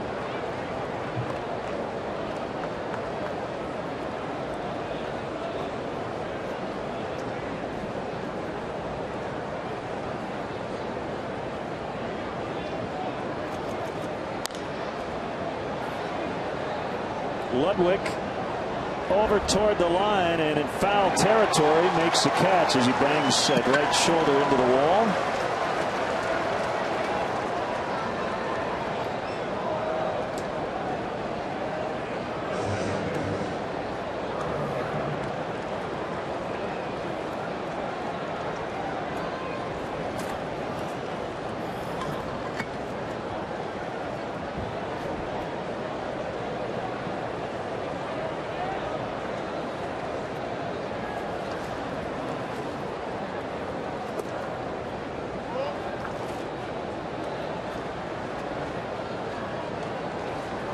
Reds bullpen has been pretty good, even with the injuries they've been dealing with. Madsen and Bassett and Bray. Starting the day at 2.69 bullpen ERA, ranking only behind the San Diego Padres.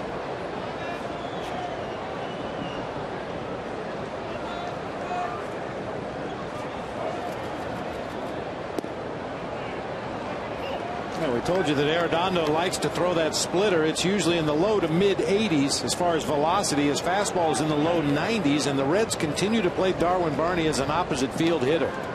Chris Heisey in center field is several steps over into the gap in right center. Arredondo would happen to hang one of those splitters on the inside part of the plate. Darwin Barney could possibly gap it into left center or down the line in left and run for a long time.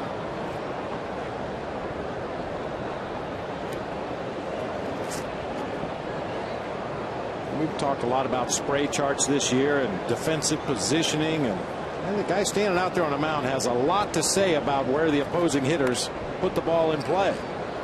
Well, Dale, talking to the media yesterday, said it's a 90% rule. If the guy hits 90% of the balls to one area, why not play there? And then you're right, the second part of it is the pitcher's understanding that scouting report in the positioning as well. Yeah, the pitcher and the catcher. If you're going to play a guy, in this case Darwin Barney, as an opposite field hitter and give him so much room in left center and down the line in left, well, then it behooves you to throw hard stuff away and try to get him to hit the ball into the teeth of your defense. Chris Heisey will make the catch. 2 outs.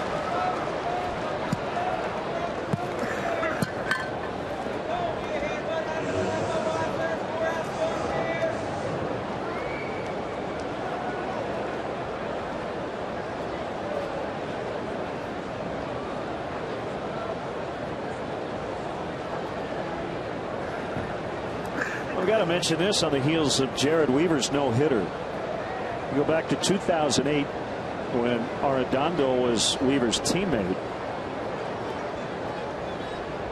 They completed an 8-inning and therefore unofficial no-hitter at the Dodgers. That'll end the inning. It was a 1-0 loss. 7th inning stretch time, 3-0 Cubs.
Score live pitch type with Cubs in-game live only at CSNChicago.com. It's brought to you by Liberty Mutual.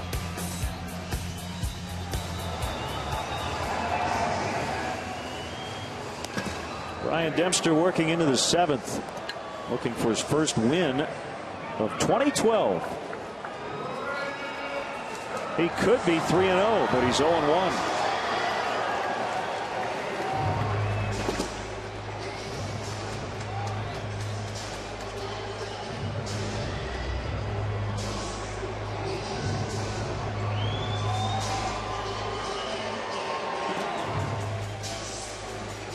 Phillips, Bruce, Ludwig for the Reds.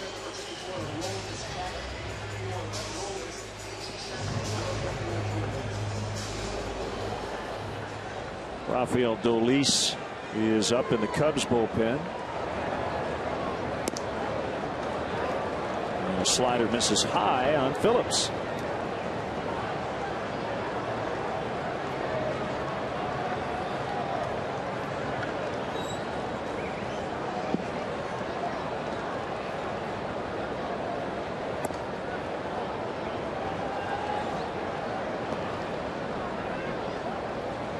So Aroldis Chapman, left-hander in the Reds bullpen.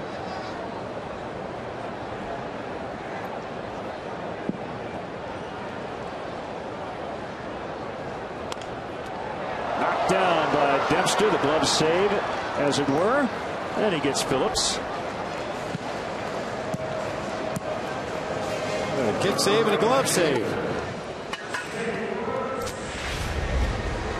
When a pitcher sees that ball coming back toward him, you just react as quickly as you can. Sometimes the ball's hit a lot softer than you expect. Sometimes it's hit as hard as you expected. That time, Dempster couldn't corral it initially, but knocked it down right in front where he's able to scoop and throw on to first for the out. Now, sometimes you see a pitcher react really funny on a ball hit back to the mound, especially a broken bat and the ball isn't hit that hard, but hey, when that's coming off the bat, they think it's going to be a line drive right at their forehead, and they react accordingly. High pop-up. Castro with the glasses on, and gloves it for out number 2.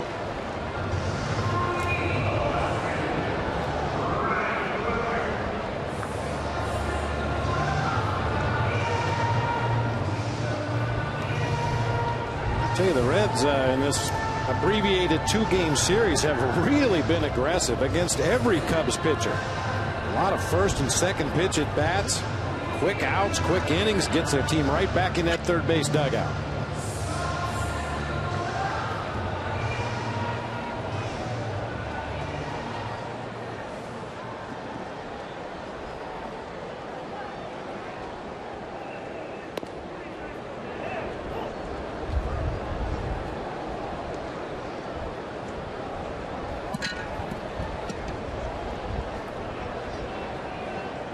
He has struck out Ludwig twice.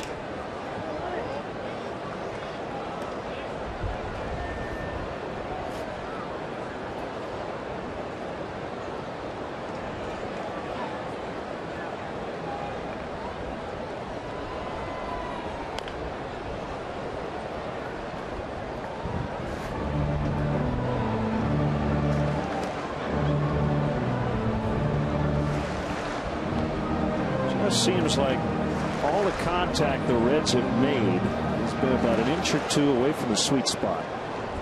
Either up, down, out, in. Dempster's hit all of his spots.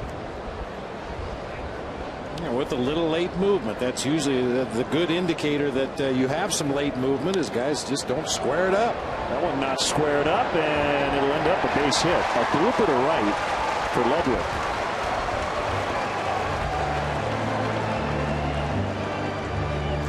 First non-Canadian hit for the Reds today. Ludwig just splashes one out there in shallow right field. Ball actually checked up, like hitting a sand wedge out there.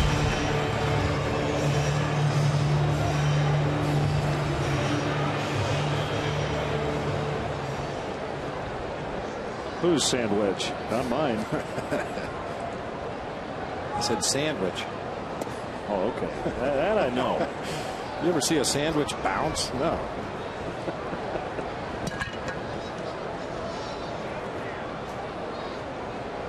I'm not sure who's picking the coming to the plate music for the Reds, but man, they've had some unusual choices today. You thinking maybe the batters have not chosen them? Yeah, pretty sure, because Deb Mesrocco just went down in a blaze of glory.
presented by Cadillac. Mr. Cub relives some of the great moments in his storied career, plus the Hall of Famer returns to the batter's box. All that and more only on Inside Look Ernie Banks after postgame live on Comcast Sportsnet, fans' best friend. Here's hard-throwing lefty Aroldis Chapman.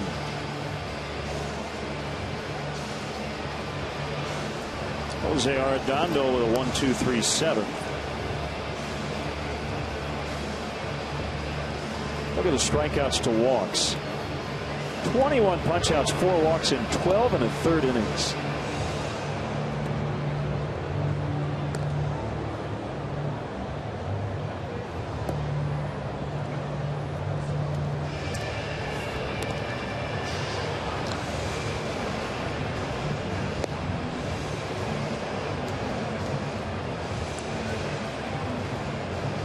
Chapman takes his final warm-up tosses. A reminder to visit the official online shop of the Chicago Cubs at Cubs.com. Browse the largest online selection of authentic team gear, including official caps, t-shirts, jerseys, collectibles, and more.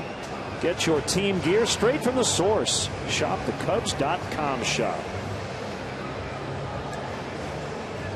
Paid attendance today, 23,288.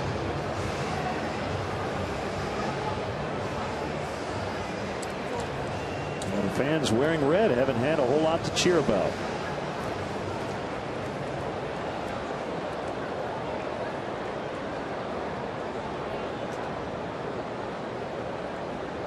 Brian LaHair with his 7th home run. He's back in the 4th inning.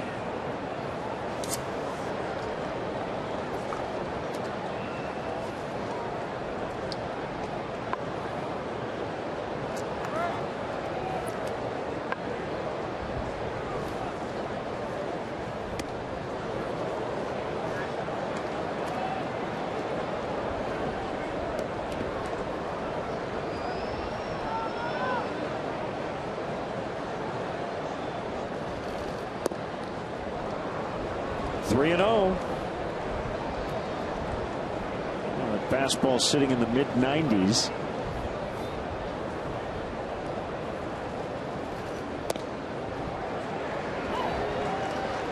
He took a little off and goosed one in there for a strike at 93.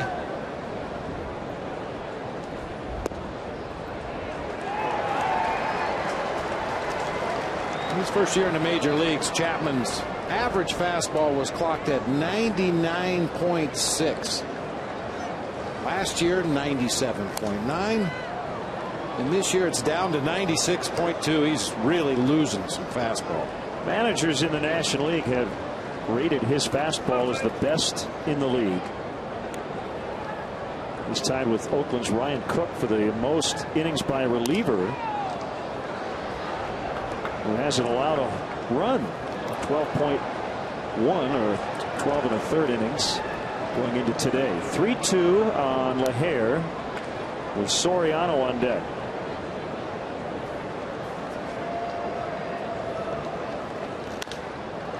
Left field, well hit. That ball into the corner. Foul.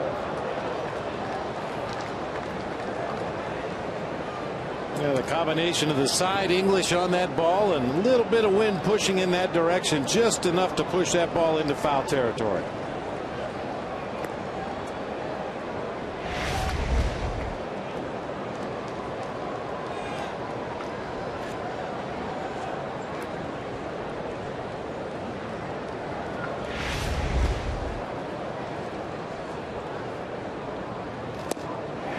Time he got it. 97 on the Heat.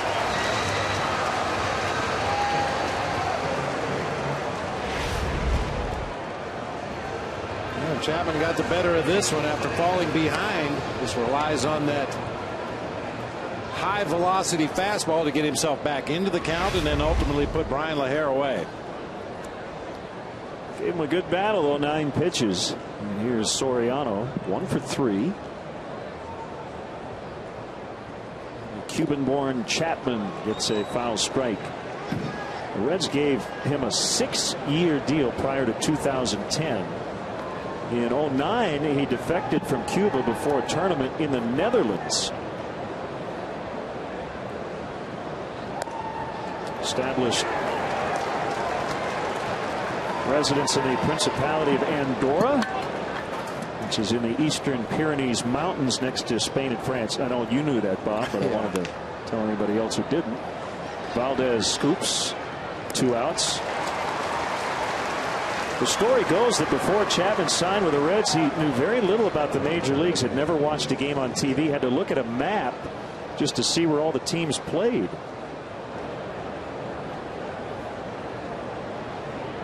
Probably took him a little longer to find Cincinnati on that map.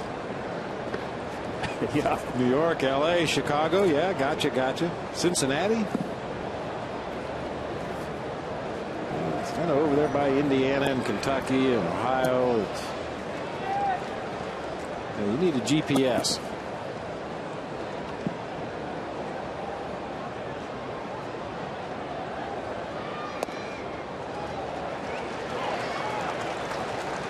Oh, 2 on Stewart.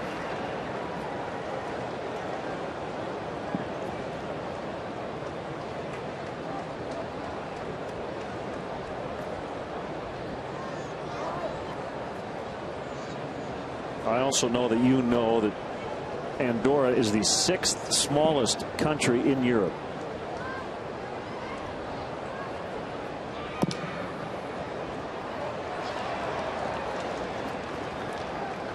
I'd ask you to give me 1 through 5. But this is a baseball game, not a geography class. And Andorra was Darren Stevens' mother-in-law. Right. Bewitched. Good call.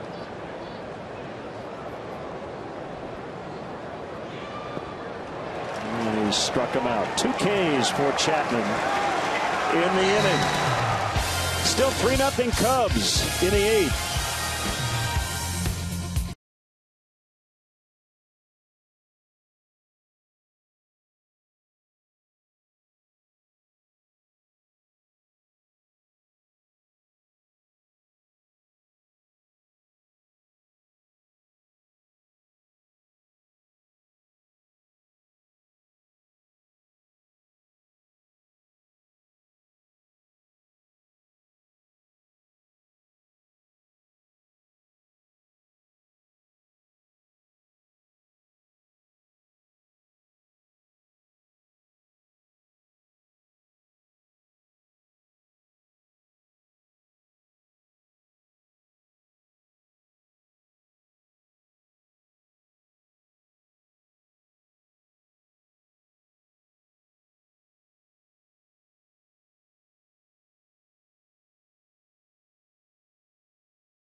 Elias reporting this is the first ever matchup of starting pitchers both celebrating birthdays. Brian Dempster still out there. Homer Bailey went 6 innings.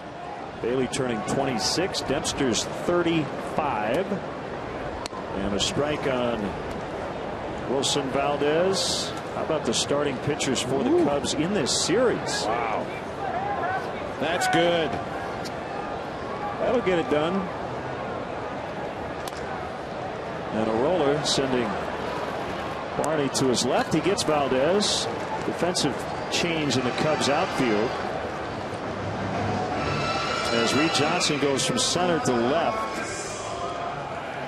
Tony Campan is now in playing center and batting in Soriano's spot.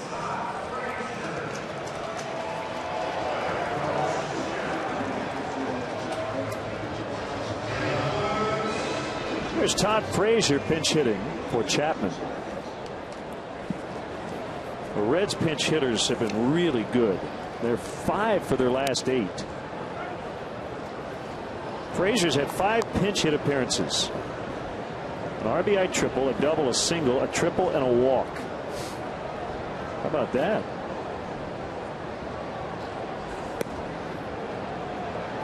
One and one.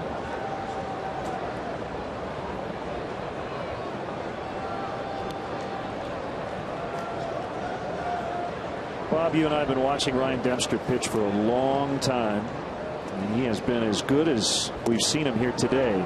But I notice here in the 8th inning, he's just maybe taking a couple of extra seconds between pitches. I think this is the last inning for him no matter what. Just kind of has that feel that he's going to empty the tank here and turn it over to the bullpen in the 9th. Getting close to 100 pitches on the day. 2-2. There's his former teammate Sean Marshall, who will get the top of the 9th.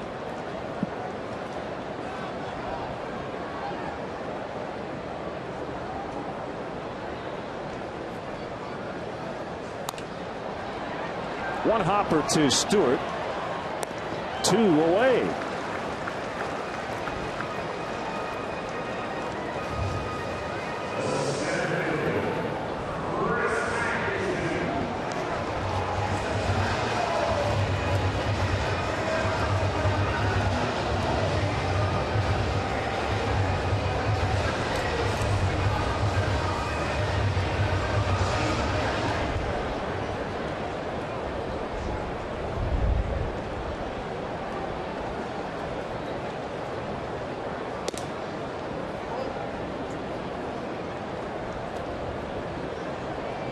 One and nothing to Chris Heisey.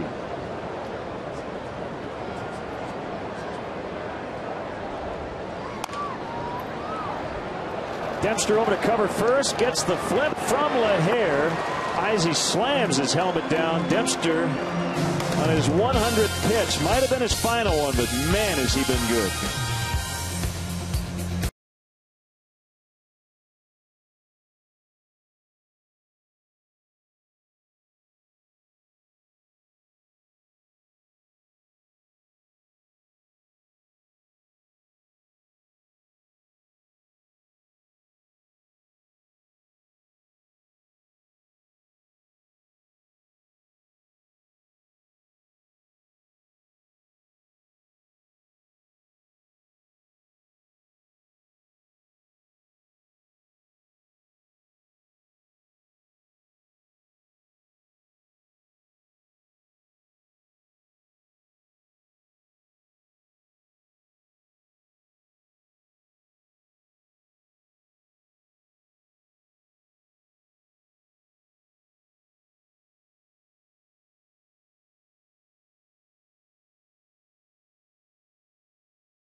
On Sportsnet Central, presented by AT&T Ubers. Coming up tonight at 6:30, the Bulls prep for Game 3.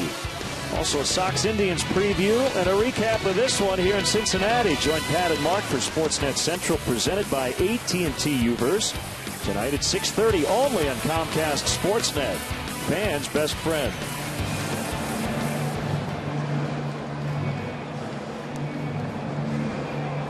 Another familiar face for the Cubs, Sean Marshall, on the pitch here in the top half of the ninth inning. You see his numbers so far this season. You're looking at frequency with which he throws his pitches on fan graphs, and should be no surprise to fans out there or to the Cubs in the third base dugout. He throws his breaking pitches, his curve and slider, 60% of the time. Fastballs and cutters the other 40% of the time. Now, the Cubs definitely know that about Sean Marshall, and he knows that they know. Will he throw more fastballs today, or will he stick with what he's always done?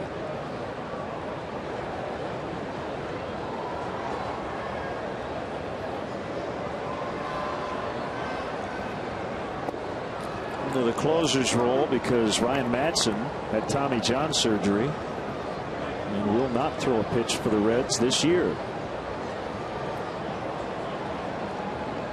Looks like Ryan is done. He's due up third here in the top of the ninth. And a fly ball to left. Ryan Ludwig falls it in.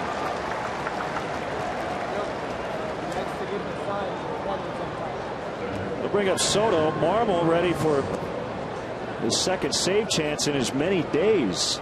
He only has 2 all year. Joe Mather has come out into the on-deck circle.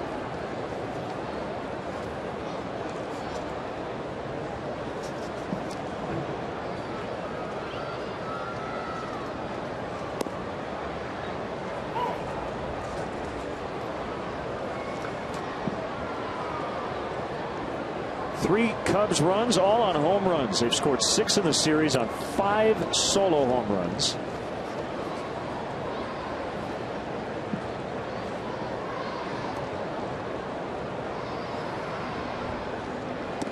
The other run came on a Giovanni Soto RBI single in the 6th inning last night.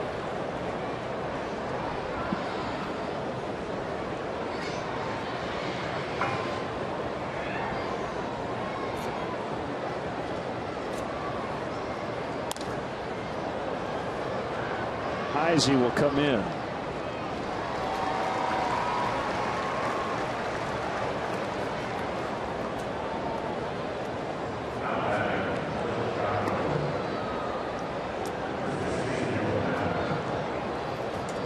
And here is Joe Mather. His first homer of the season on Sunday, first by a Cubs outfielder. Had 2 game-winning RBIs on the last homestand. Not easy to be a part-time player, but he's done a nice job.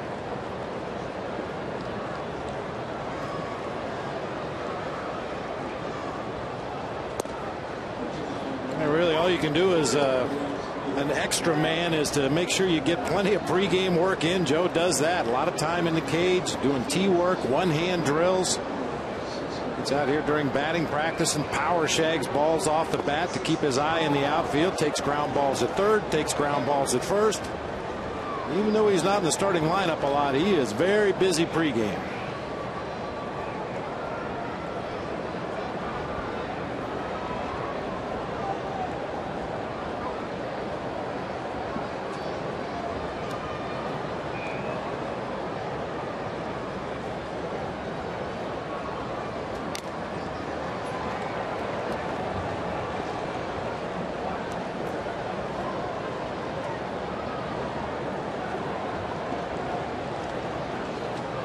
Looking ahead to the bottom of the ninth, Harris, Votto, Phillips, and then Jay Bruce if anybody reaches.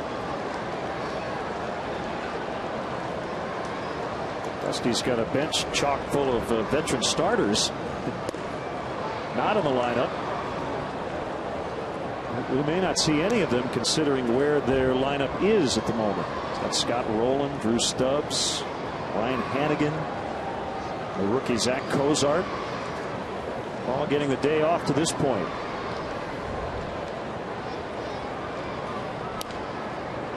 Good job by Mather on that Marshall curveball just to get a piece of it.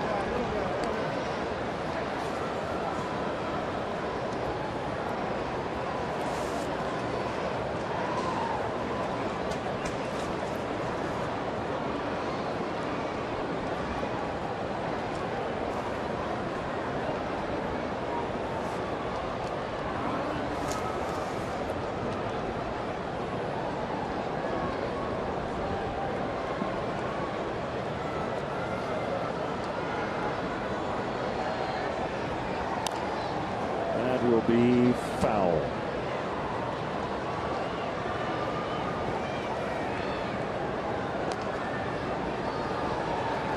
Tampa Bay leading Seattle 4-3 in the bottom of the 5th.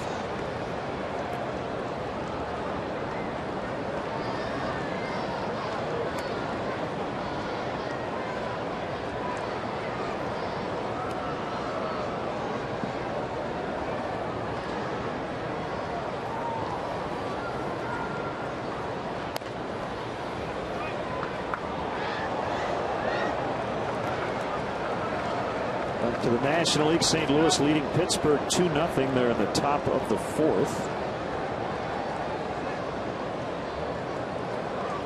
David Freese RBI double and Alan Craig RBI double, both in the first inning. Oh, what an at-bat. Good battle. Mather with a turnaround first. Hustling towards second. And safe. That's a pinch hit double for Mather.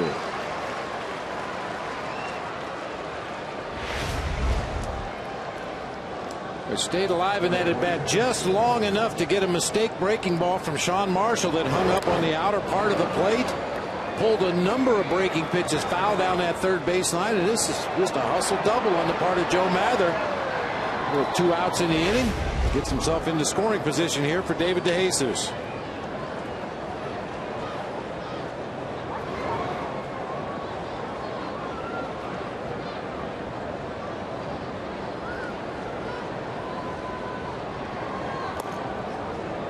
And a strike to DeJesus. Marlins and Giants just underway. Anibal Sanchez against Ryan Vogelsong.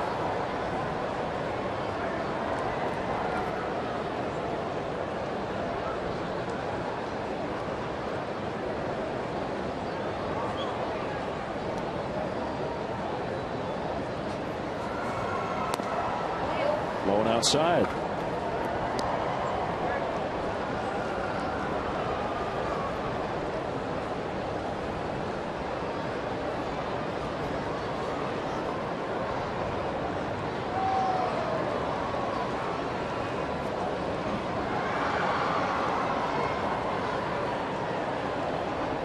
Marshall's 1-1 pitch popped out of the mid of Mesoraco on the foul.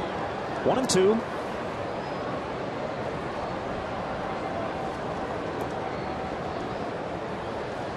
Ian Kennedy tonight tries to improve to 4-0. Diamondbacks at the Nationals.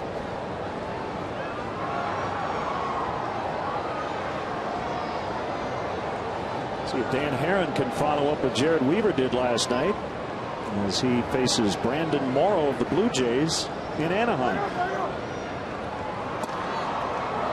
Front door curve missed. Joe Mather looked like he wanted to steal third base, had a huge walking lead out there and was edging more and more toward taking off to third base. At the last instant, Wilson Valdez snuck in behind. I don't think Sean Marshall even saw his shortstop out of position breaking for the bag.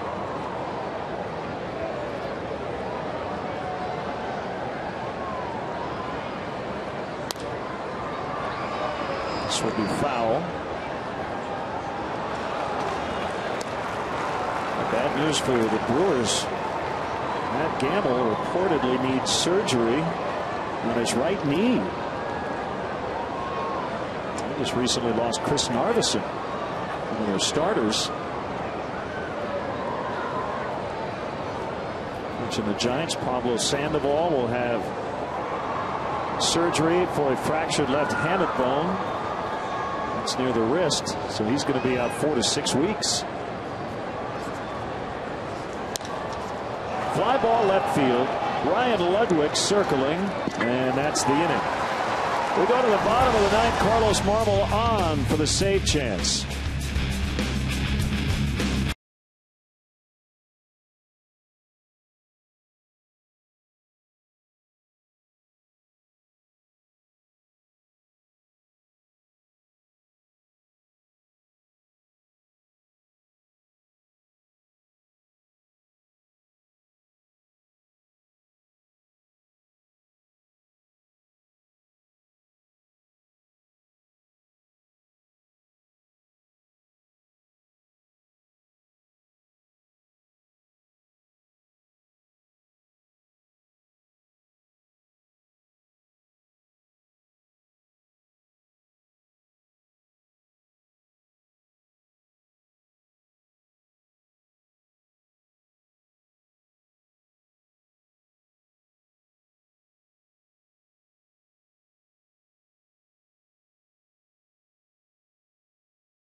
On his 35th birthday, Ryan Dempster. Magnificent. Well, it just continues to amass quality inning after quality inning. Ryan Dempster on the season now, 28 1/3 innings pitched, only 14 hits, 29 strikeouts against 9 walks. Ooh, he's been dominating. Well, through the Cubs' first 23 games of the year, Carlos Marmol had 1 save. Trying to get his second in as many days to complete the 2-game sweep for the Cubs. He's got a 3-run cushion as he faces Willie Harris, Joey Votto, and Brandon Phillips. Got the job done last night, but we didn't see a lot of fastballs, mostly sliders. See what he comes up with this afternoon.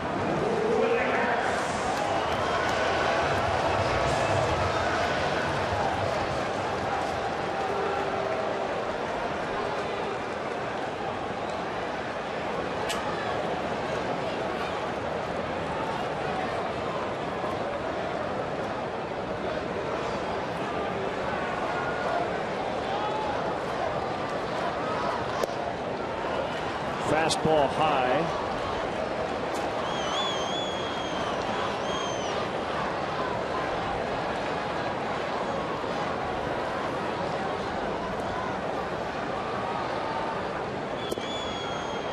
Slider in.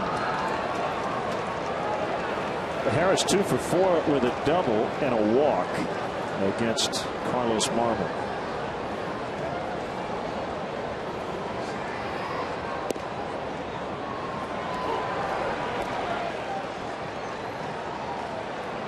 Boy, Votto and Phillips have both really struggled against Marmol.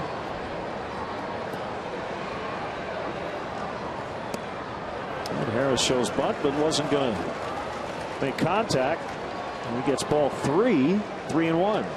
Well, we mentioned it for Joey Votto when he faced Marmol in the ball game last night. He had a stretch of 7 consecutive strikeouts against Carlos Marmol, and really for the first time against anybody, Joey Votto looked lost at the plate.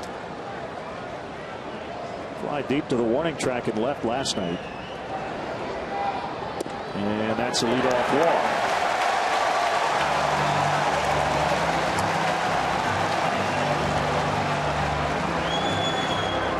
Well, Harris doesn't really matter. His run means nothing. Marmol's got to bear down now. He does not want to put the tying run at the plate. Right now, that guy is still on deck.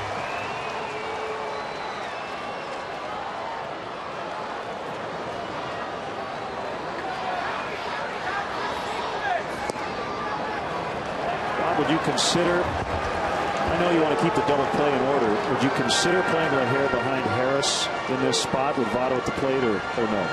Not for me. I understand your point about Willie Harris's run not really being important in the grand scheme of things, but you know, with the exaggerated pull shift that the Cubs play on Votto anyway, with Darwin Barney way over in the hole and Starlin Castro up the middle of the field, I don't think it's as important to play behind that runner at first base.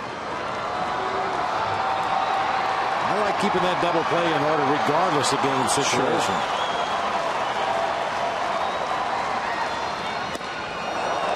Sure. 2-0. Well, we talked about consecutive games played. Right now, the active leaders, Matt Kemp, 390. Joey Votto with 151 in a row, is third on that list.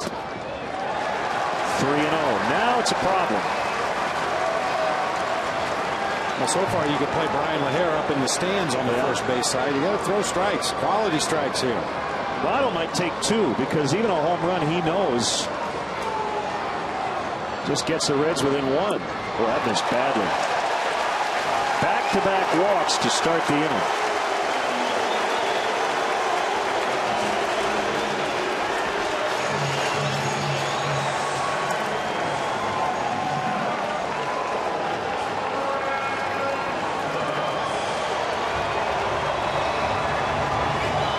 Russell is up with Bruce on deck, and then you've got a rookie, Rafael Dolis.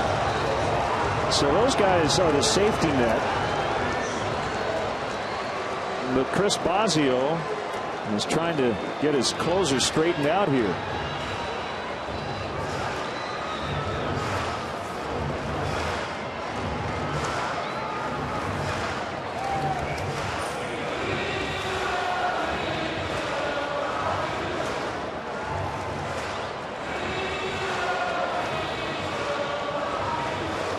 Now, 2 years ago, Marmol would strike out the next 3 guys. We saw this a lot, even during the best year of his career.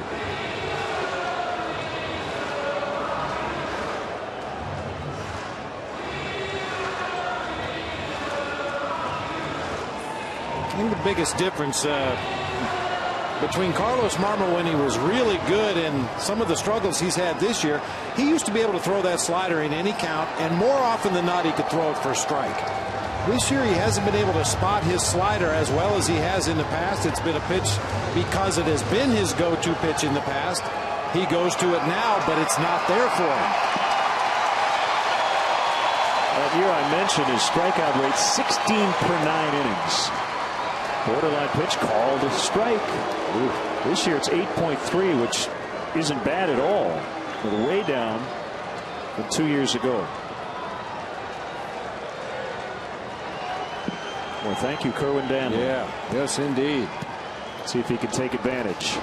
On the ground. Oh, kicks into left, and the Reds get on the board.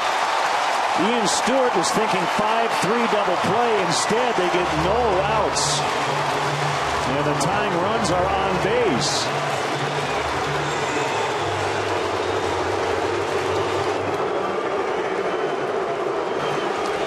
You're absolutely right, Lynn. That's what it looked like. Ian Stewart was going to go to the bag, throw across the diamond for the 5-3 double play, but you forgot the first component of that play. You got to pick it out of the dirt.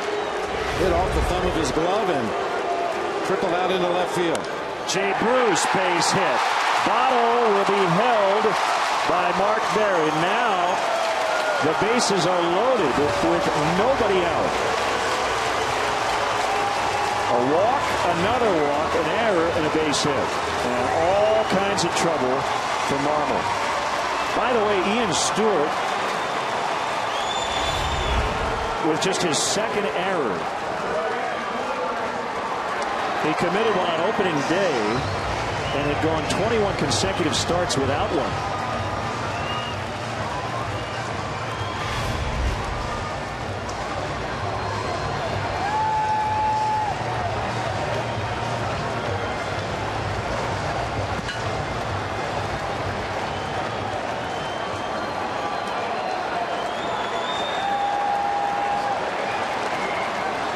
Ludwig takes a slider inside.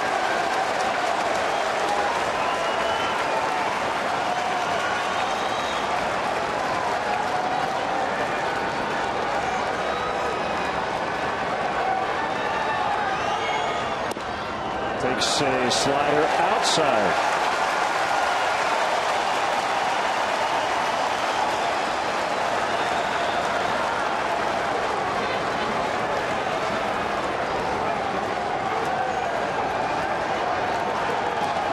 There it is, 3-0. Well, this is always your big concern when you have a veteran hitter like Ryan Ludwig, and he's had the second most at-bats against Carlos Marmol on this Reds roster. He just refuses to swing the bat until he has to. Make Carlos Marmol throw strikes.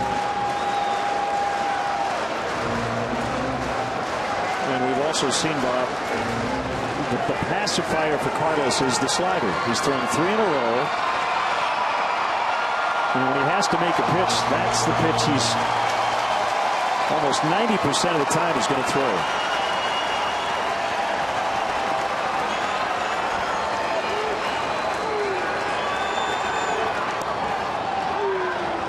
There's a slider on 3-0 for a strike with the bases loaded. That tells you a lot.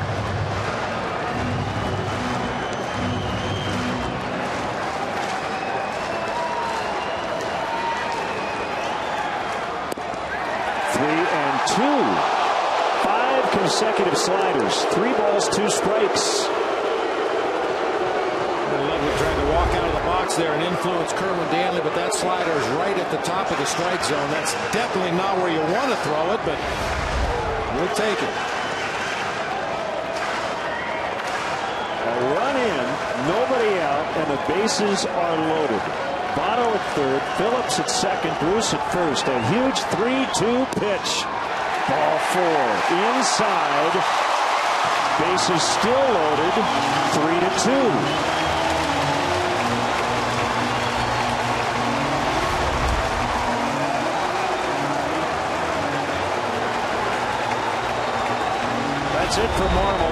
Dale Swain. Devin Mesoraco at the plate. And now the Cubs just trying to find a way to keep this game tied. They lead by a run, but the Reds have 3 on with nobody out. It's the Honda call to the pen. Probably Dolis coming in.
It's a Honda call to the pen as Rafael Dolis is on. Boy, an ugly 9th inning to say the least. 3 walks, an error, and a single. And the Cubs are hanging on by a thread, leading 3-2, but the Reds have the bases loaded and no outs. Dolis has had some issues consistently finding the strike zone himself. Rarely gets hit hard, and when he does, it's generally on the ground. 2 ground ball outs for every fly ball out.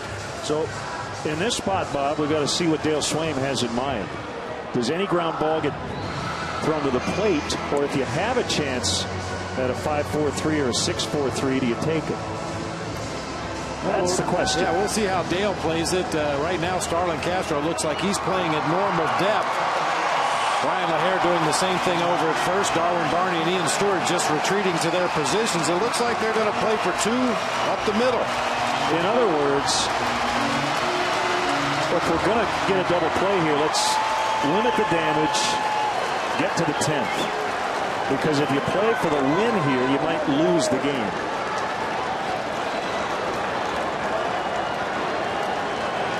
So here's Mesoraco against Dolis. Inside, ball 1. Phillips, the tying run at third. Bruce represents the winning run at second. Ludwig is at first. Mesoraco's grounded the ball to third base 3 times in this game today. A hard hit ball right at Ian Stewart. He might choose to come home, but it looks like Dale Swain wants that double play up the middle. Ooh, big cut by Mesoraco. Got a pitch to his liking, and he hit it foul, 1-1.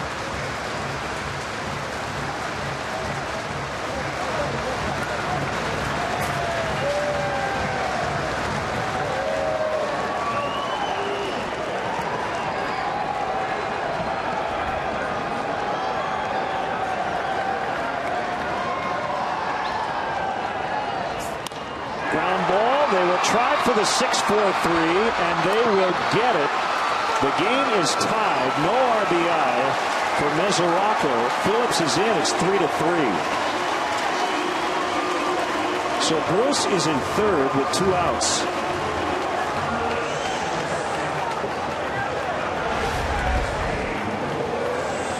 Dolis does what he does, gets a ground ball right at Starlin Castro, who initiates the 6-4-3 double play, but in the process, Brandon Phillips trots home with the tying run. Oh, Ryan Dempster gets a no decision, still without a win.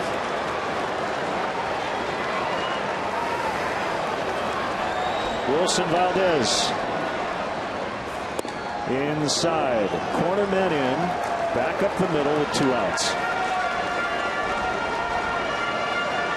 1 hit in the inning.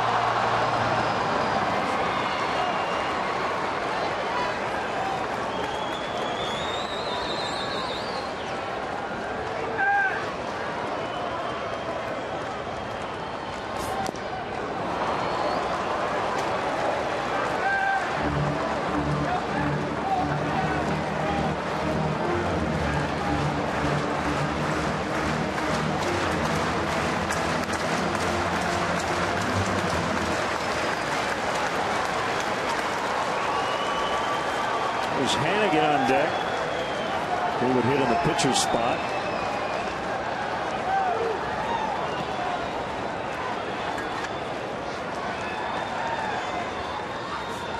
Swing and a miss on a slider to make it 1-2. And Dolis, in an odd way, is like the anti-Marmol. He relies heavily on that sinker. Sparingly uses that slider, but it's very effective when he gets it close to the strike zone like he did right there to Valdez. And he chased a bad one. Soto will have to toss to first, and we will go to extra innings. 3 for the Reds in the ninth.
Brought to you by Jack Links.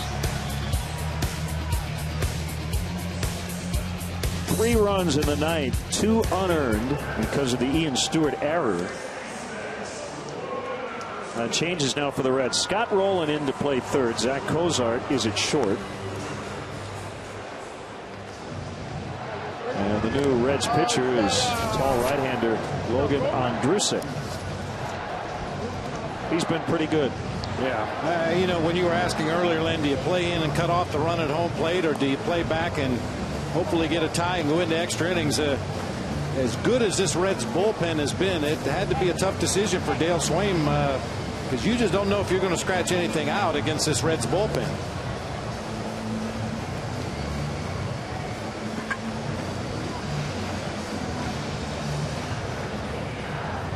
Well, now all you can do is try to win this game and extra innings.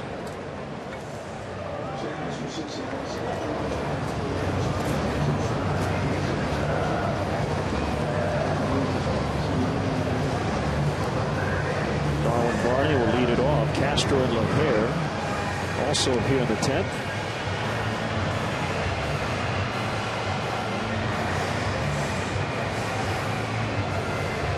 No order for the changes yet for the Reds, but you would assume that Cozart will go into the pitcher spot, the 9 hole, which would mean he'll lead off in the bottom half of the 10th.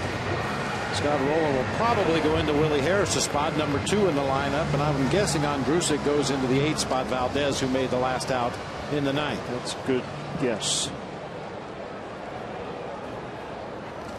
I already wrote them down, so yeah. I hope that's what they do. I'm going to write them in too.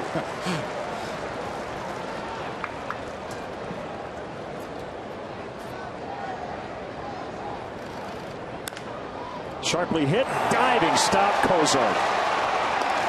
Just came into the game. Boy, Darwin Barney tried to rip his helmet off and smash it to the dirt, but he couldn't get it off in time. I think I've seen Darwin that frustrated. Boy, got a breaking ball in the strike zone and hit it really hard toward the middle of the field, but Zach Cozart closed ground quickly, makes a nice diving play.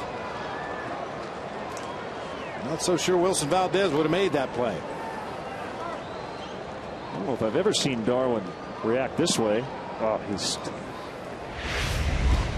pretty upset. Thought he had himself a leadoff single. Right field corner, Starlin Castro. That ball is going to land foul. Just foul. There's not a lot of room, as you see, between the chalk line and the side wall.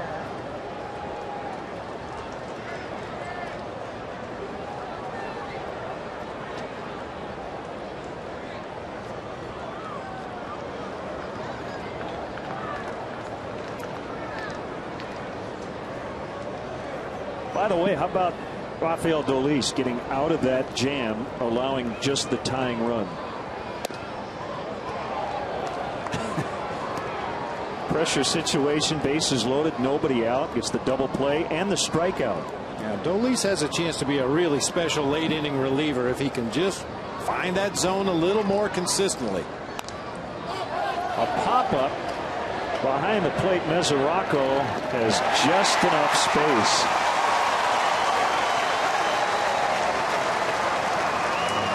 Did we mention that 5 of Brian LaHair's 7 home runs have either tied the game or given the Cubs a lead? I don't know if we have, but you just did.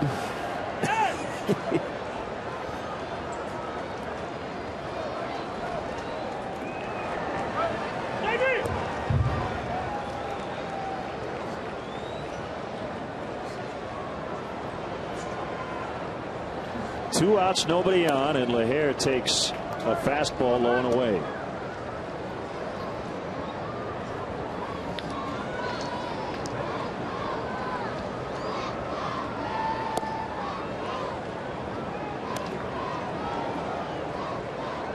Tony Campana is on deck. How about LaHair gets on and Campana hits the home run? Yeah, that's all right. That'll work. Let LaHair steal a base before Campana hits the home run. Role reversal.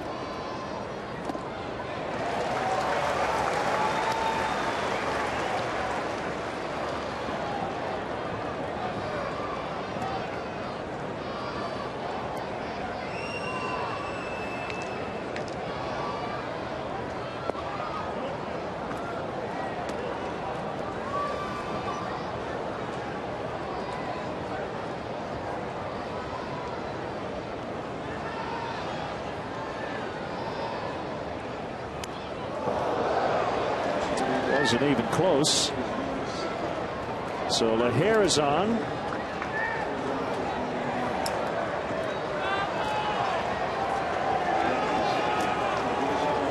And here is Tony Campana.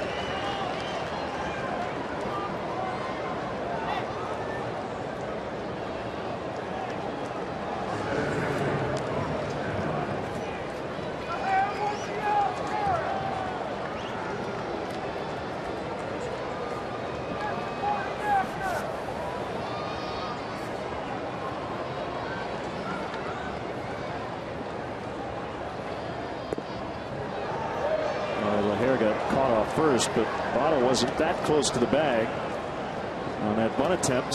0-1. Well, most good bunters will tell you they don't mind a breaking ball as you get a look at LaHair getting out there in no man's land, but able to retreat to the bag. That breaking ball moving down toward the ground, you almost have to bunt the top half of the ball. That time a lot of downward movement from Andrusik, and Tony came up empty.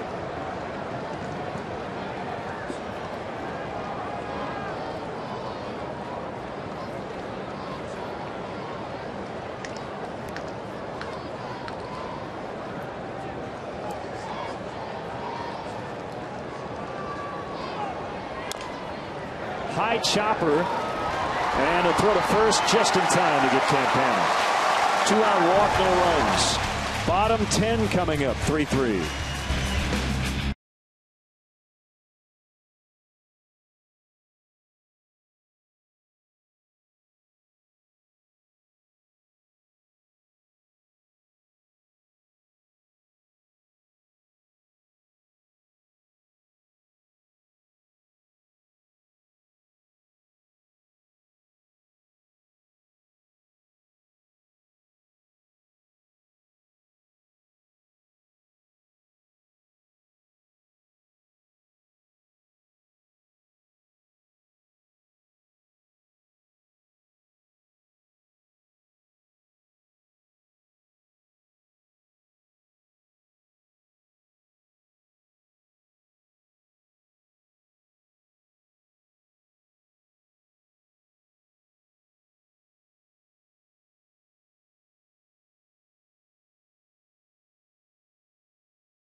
Innings brought to you by Jack Links.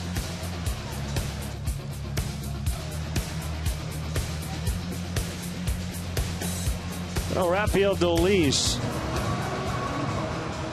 got out of a major jam in the 9th inning. And he will stay on here in the 10th. A little bit different looking Reds lineup, though, wouldn't you say? You've got Cozart, Heisey, Roland. And it's Dusty Baker really able to kind of line it up with the double switch after the 9th.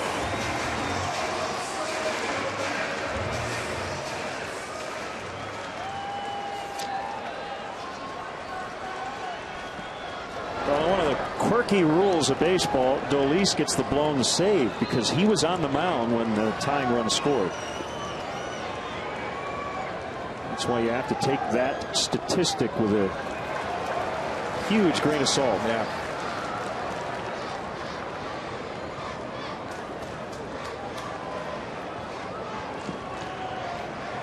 I think if Marmol had gotten an out, he would have been credited with a hold. Come into the game in a safe situation, get an out, and leave with the lead, but he did not get an out.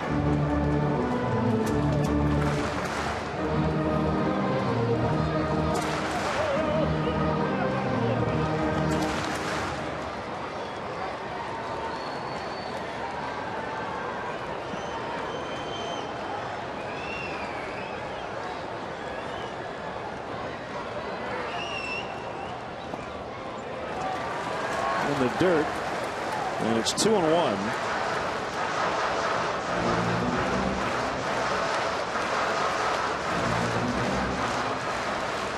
We spent a good half inning very early on today talking about the closer situation in Miami, with Heath Bell struggling to start his Marlins career.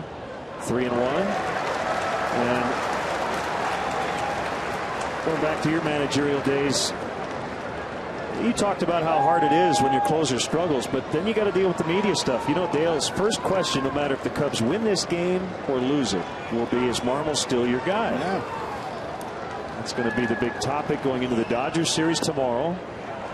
3-2.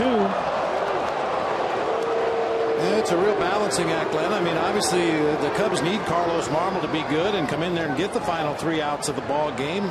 But Dale Swaim has an obligation to the other 24 players on the team as well, who have been out there for 3 hours battling and getting a lead in the game. You got a responsibility to Ryan Dempster as Cozart bounces one back up the middle. So tough questions to answer, and I'm sure Dale's not looking forward to that post-game press conference.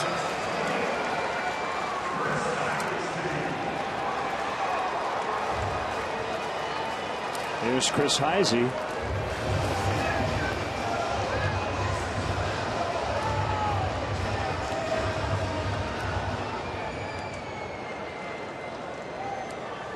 Not too often you'll see a lineup like the Reds put out there today, but Dusty said he wanted to get his bench guys some time. Some of his regulars had bad numbers against Brian Dempster.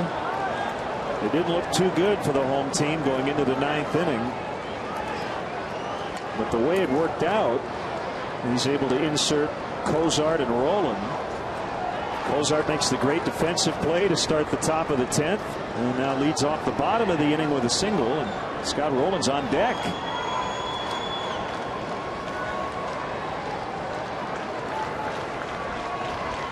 Stewart way in at third as Heisey squares and bunts. It's a good one. Dolis. And it gets away. Somebody better pick it up quickly. First and third.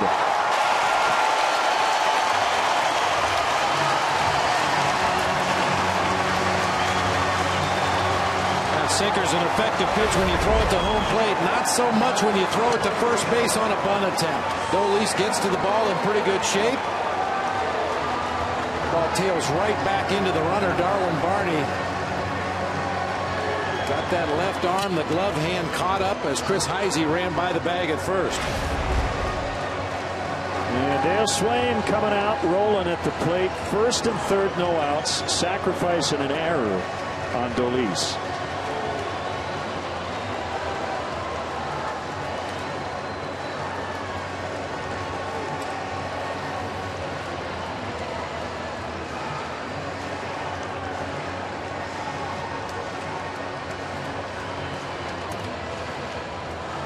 Dolis probably gets just one more guy. That's Rolen. If he can get him without the winning run scoring, it'll be James Russell against Joey Votto.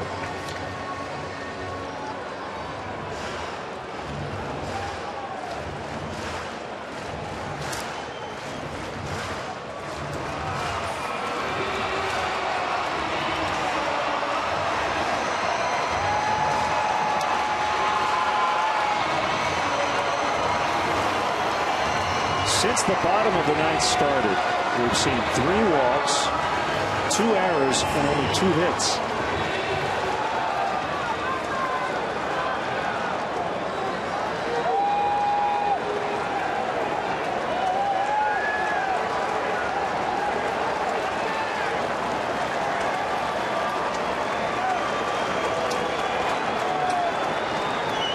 Infield in, ball 1 to Rolen.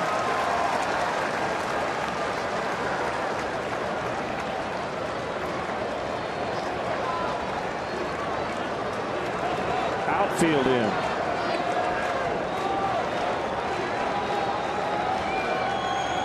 Everything goes to the plate here in this spot. That should do it. Catch made by DeJesus. Cozart scores, and the Reds have won it 4-3 in 10 innings.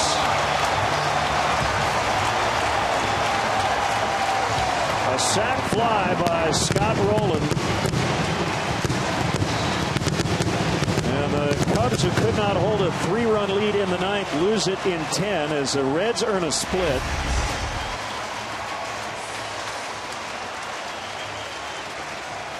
Not a horrible pitch, a middle of the strike zone sinker with some downward movement, but the veteran Scott Rolen stayed inside the ball, got it in the air to right field. Nothing David DeJesus could do but fire that ball back toward home plate as the Reds drive home the winning run.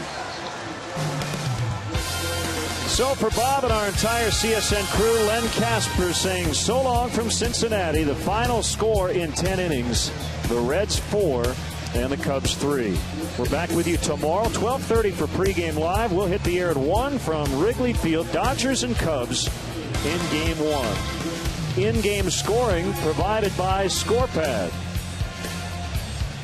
You've been watching Cubs baseball on Comcast Sportsnet, now part of the NBC Sports Group.